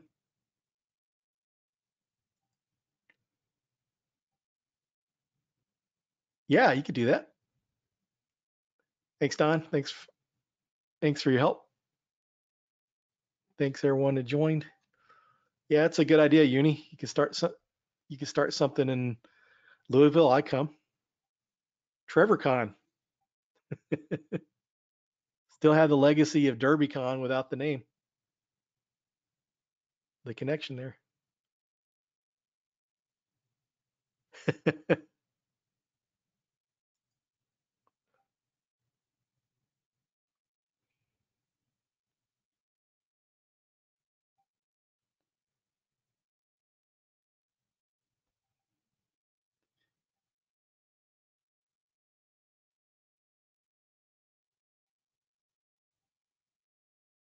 Well, take care, folks. For everyone that's dropping off, I'm getting ready to get off here myself too. Got to get lunch. I opted for extra sleep today instead of breakfast. So, you're welcome, JCP, JS, JC Spec.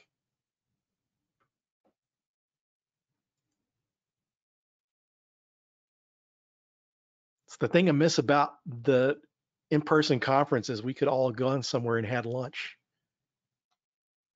I miss that.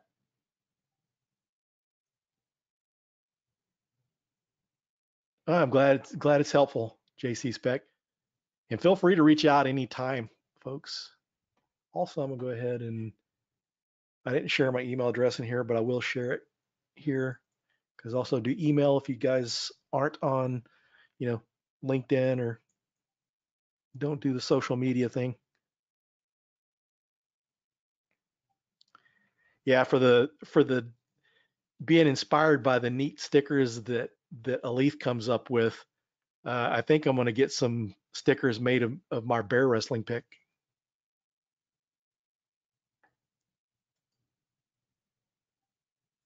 I had a bunch of Pwn School stickers that I usually give away with some buttons, but I think I'm gonna get some made of the bear pick.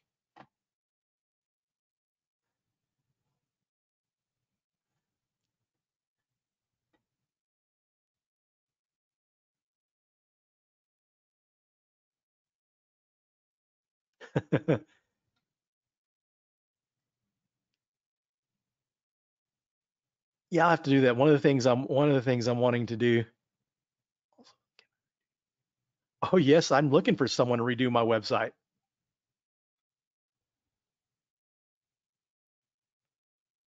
I need someone to redo my website for sure.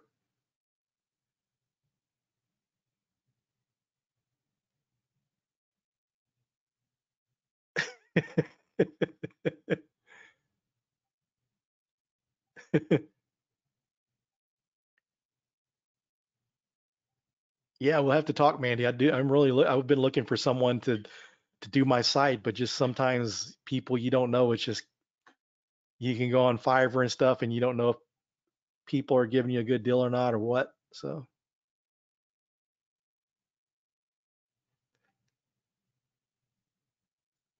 yeah, I'll do that because I definitely need some help there, a lot of help because just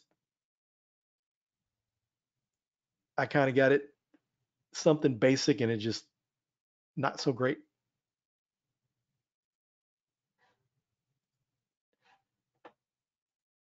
So I say Grep Coffee. I just sent you a connection for LinkedIn. Also, too, for those if you haven't noticed, there is a channel for LinkedIn connecting and Twitter, so you can pop your links in there, and it's a good way to connect.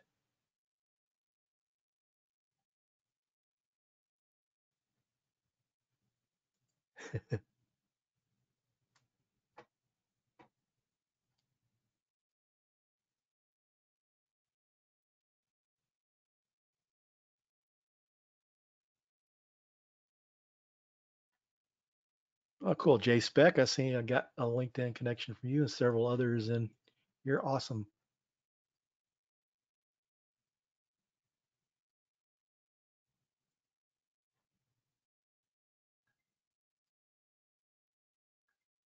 One of my favorite things about conferences is meeting new people.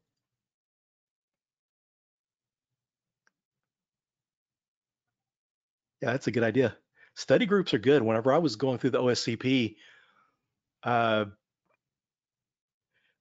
actually I've been studying from like about April 2012 to about December 2012, and I found three other people that were studying for the OSCP, and we started working together as a study group. And man, it was just so much better. You did something bad. What did you do, Mandy?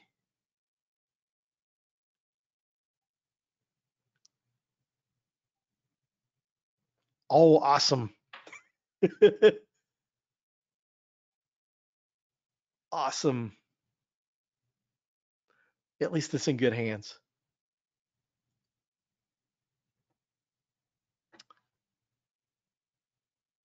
Yeah, anyone in those bad habits of getting domain names that you think you'll do something with, but you don't. That's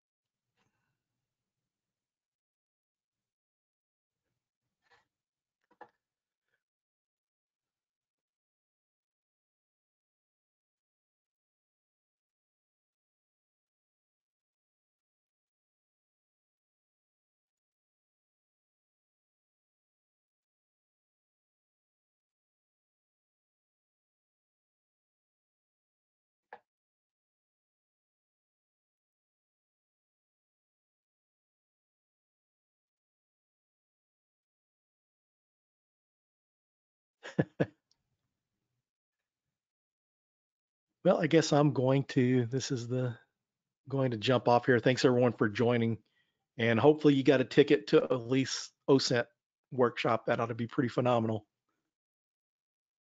I was planning to go myself, but I goofed around too long and missed out. She's got like all sorts of cool stuff too. She gets like you get like challenge coins and you get like badges and stuff. I gotta up my game. Well, thanks everyone, and I hope you have a good day and a great weekend.